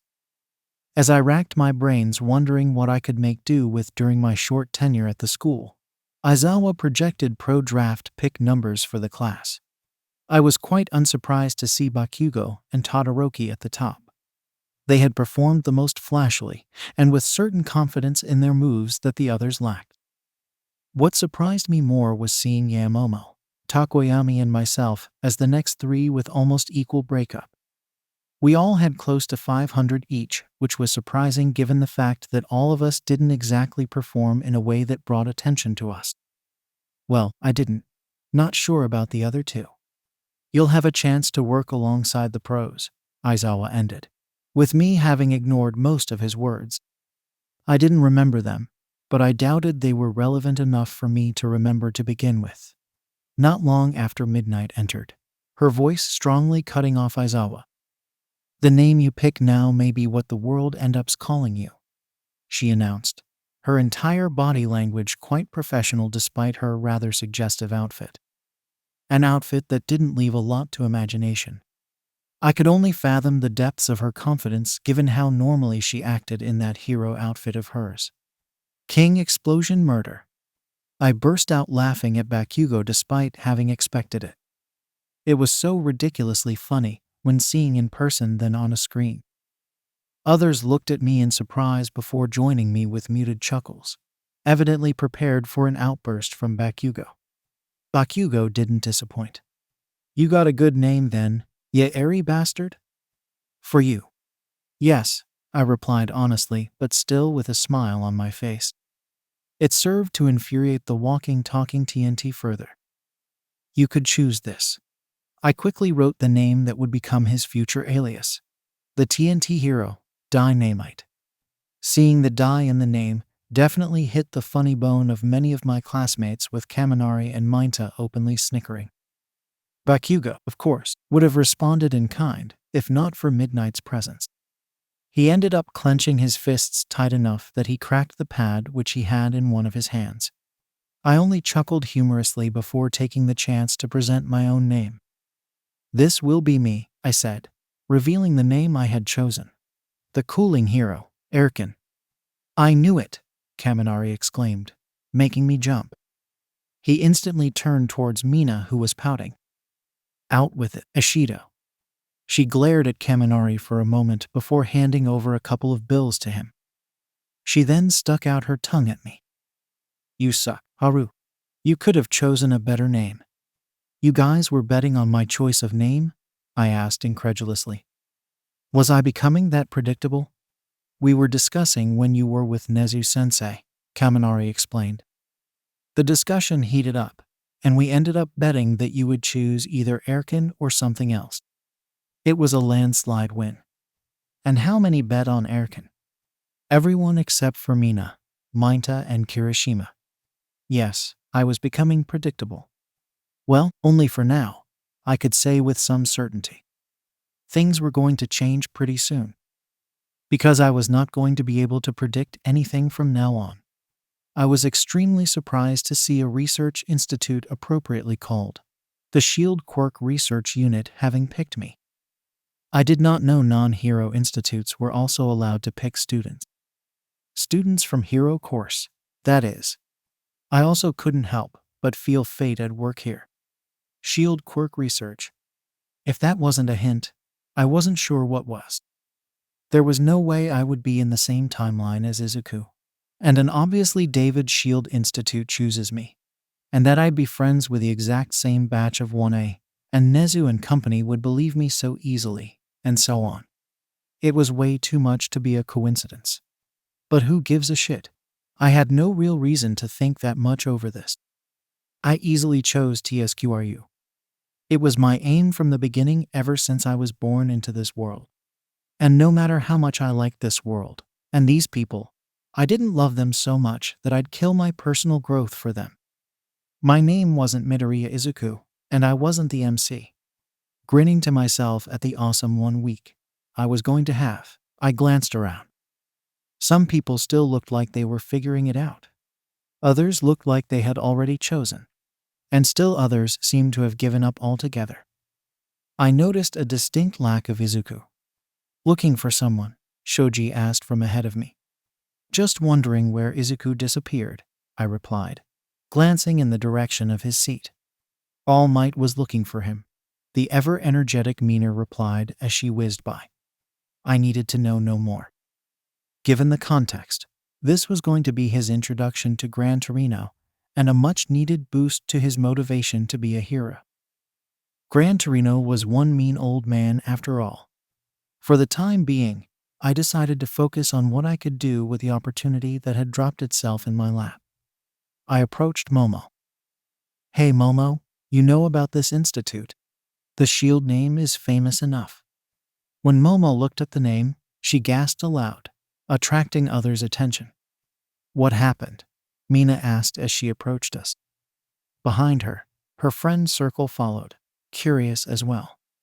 "Haru got picked by the Sri," she exclaimed, disbelief and awe evident in her voice. "They rarely, if ever, pick anyone from the hero class. Perhaps they found out I wanted to research quirks in the future," I said jokingly, even as my brain churned the information Momo shared. After all, I wasn't expecting it to be such a big deal. "Also, Sri. Shield Research Institute," Momo replied. "It's an abbreviation since saying TSQRU is quite the mouthful." So that was a thing too, huh? Another stray thought made its way into my mind. "Say Momo," I said tentatively. "You wouldn't happen to have a contact in Sri, would you? So I could ask about the pick." "Father might," Momo replied without hesitation. "I will ask him for you. Please." And that was that. Given how Momo was, I could safely say I was going to be talking with someone way high up the ladder than what was the norm. I would have to prepare some nice questions so that that person would remember me. It will be super helpful in the future when I would want to climb up the ladder or start a separate firm, depending on how things would pan out. On another note, I just realized that the Hasu City incident with Stain and the top 3 of the class wouldn't happen this time around. First, because the top 3 were different, and second, Stain was in prison. He would probably stay there. His quirk was pretty weak in terms of physical strength. The problem would League of Villains. Originally, they would be there at Hasu with Stain. But Stain was out, and their Usti attack ended up in failure. So, they would either be more careful or strike at a more opportune moment. Also, Ida wouldn't be at Hasu. Well, he could be since his brother would be there. My brain hurt from considering so many possibilities. It was a matter of life and death after all, even if the people concerned were unaware of the danger. Knowing the future was not fun. It was a huge burden since every single action changed it. Something on your mind? I glanced at Ojiro, who had asked me the question. Yeah, can't share though. A major pain in the ass, it is. I decided to talk with Nezu first.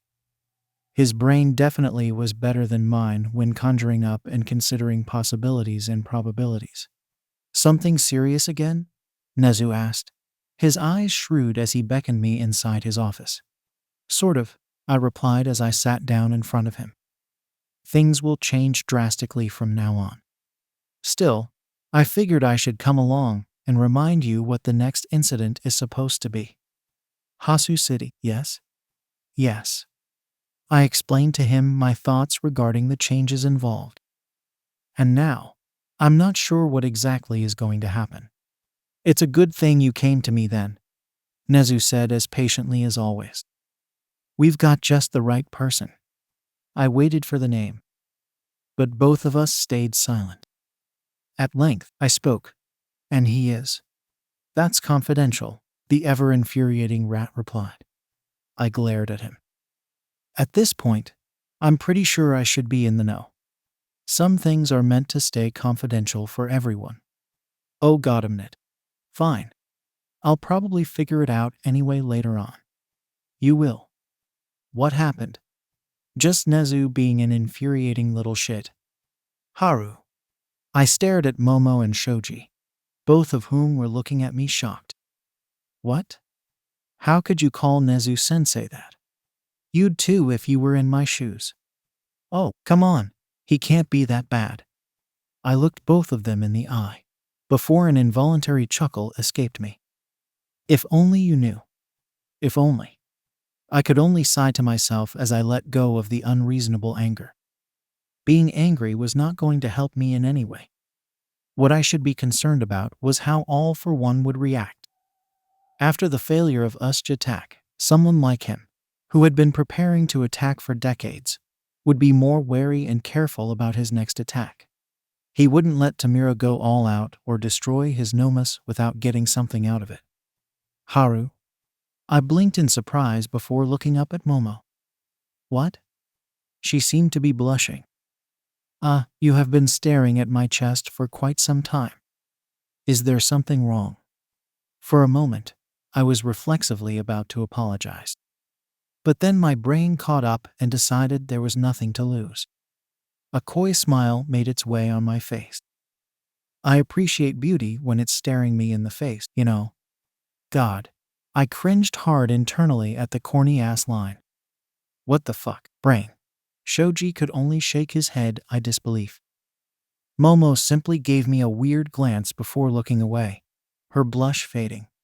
Okay, fine, I had spaced out, I admitted without protest. I wanted to be known as a romantic, not as a weirdo.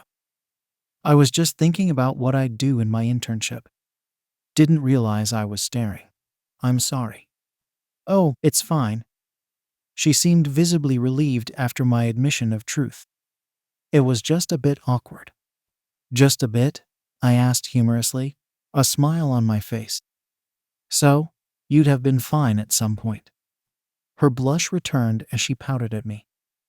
That's not what I meant, and you know that. I laughed. Yeah, I know. I suppose it'd have been fine if we had been dating. Perhaps. There was a bit of silence between the three of us, as we all sat lost in thought. At length, Shoji broke the silence. So, which agencies have you chosen? Yaoyorozu. Haru, I know, is going with Sri.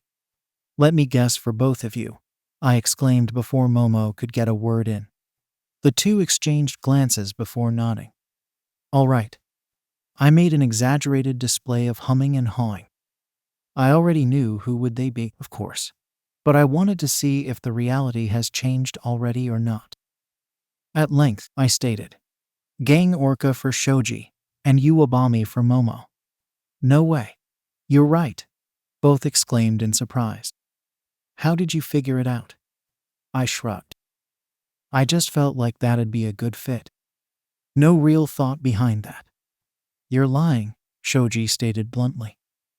There was definitely some thinking involved that you aren't telling us. Can't tell you for real, I said. I mean, Nezu and company were an exceptional case, being teachers and all. I couldn't tell the truth to my classmates though. They'd never believe me. Simply because the idea was way too ridiculous. Thankfully for me, Momo's phone dinged at that time. She checked it and tapped a few times. Then, my phone dinged. There you go, she said, putting away her phone. Your contact in Sri. Already? I asked in disbelief as I pulled my phone out. Don't underestimate our connections. I would never. But this is still ridiculous. I mean, it's been barely 3 hours. I checked the contact she had sent before gaping at her again. And you sent me the fucking CO's contact. Would he even listen to me? He will, she replied without hesitation. Father has already talked with him. I'd say he's just waiting for your call. That's straight up unbelievable. She gave me a knowing smile. Why don't you try calling first? Oh, you bet I will. Right now. Right now.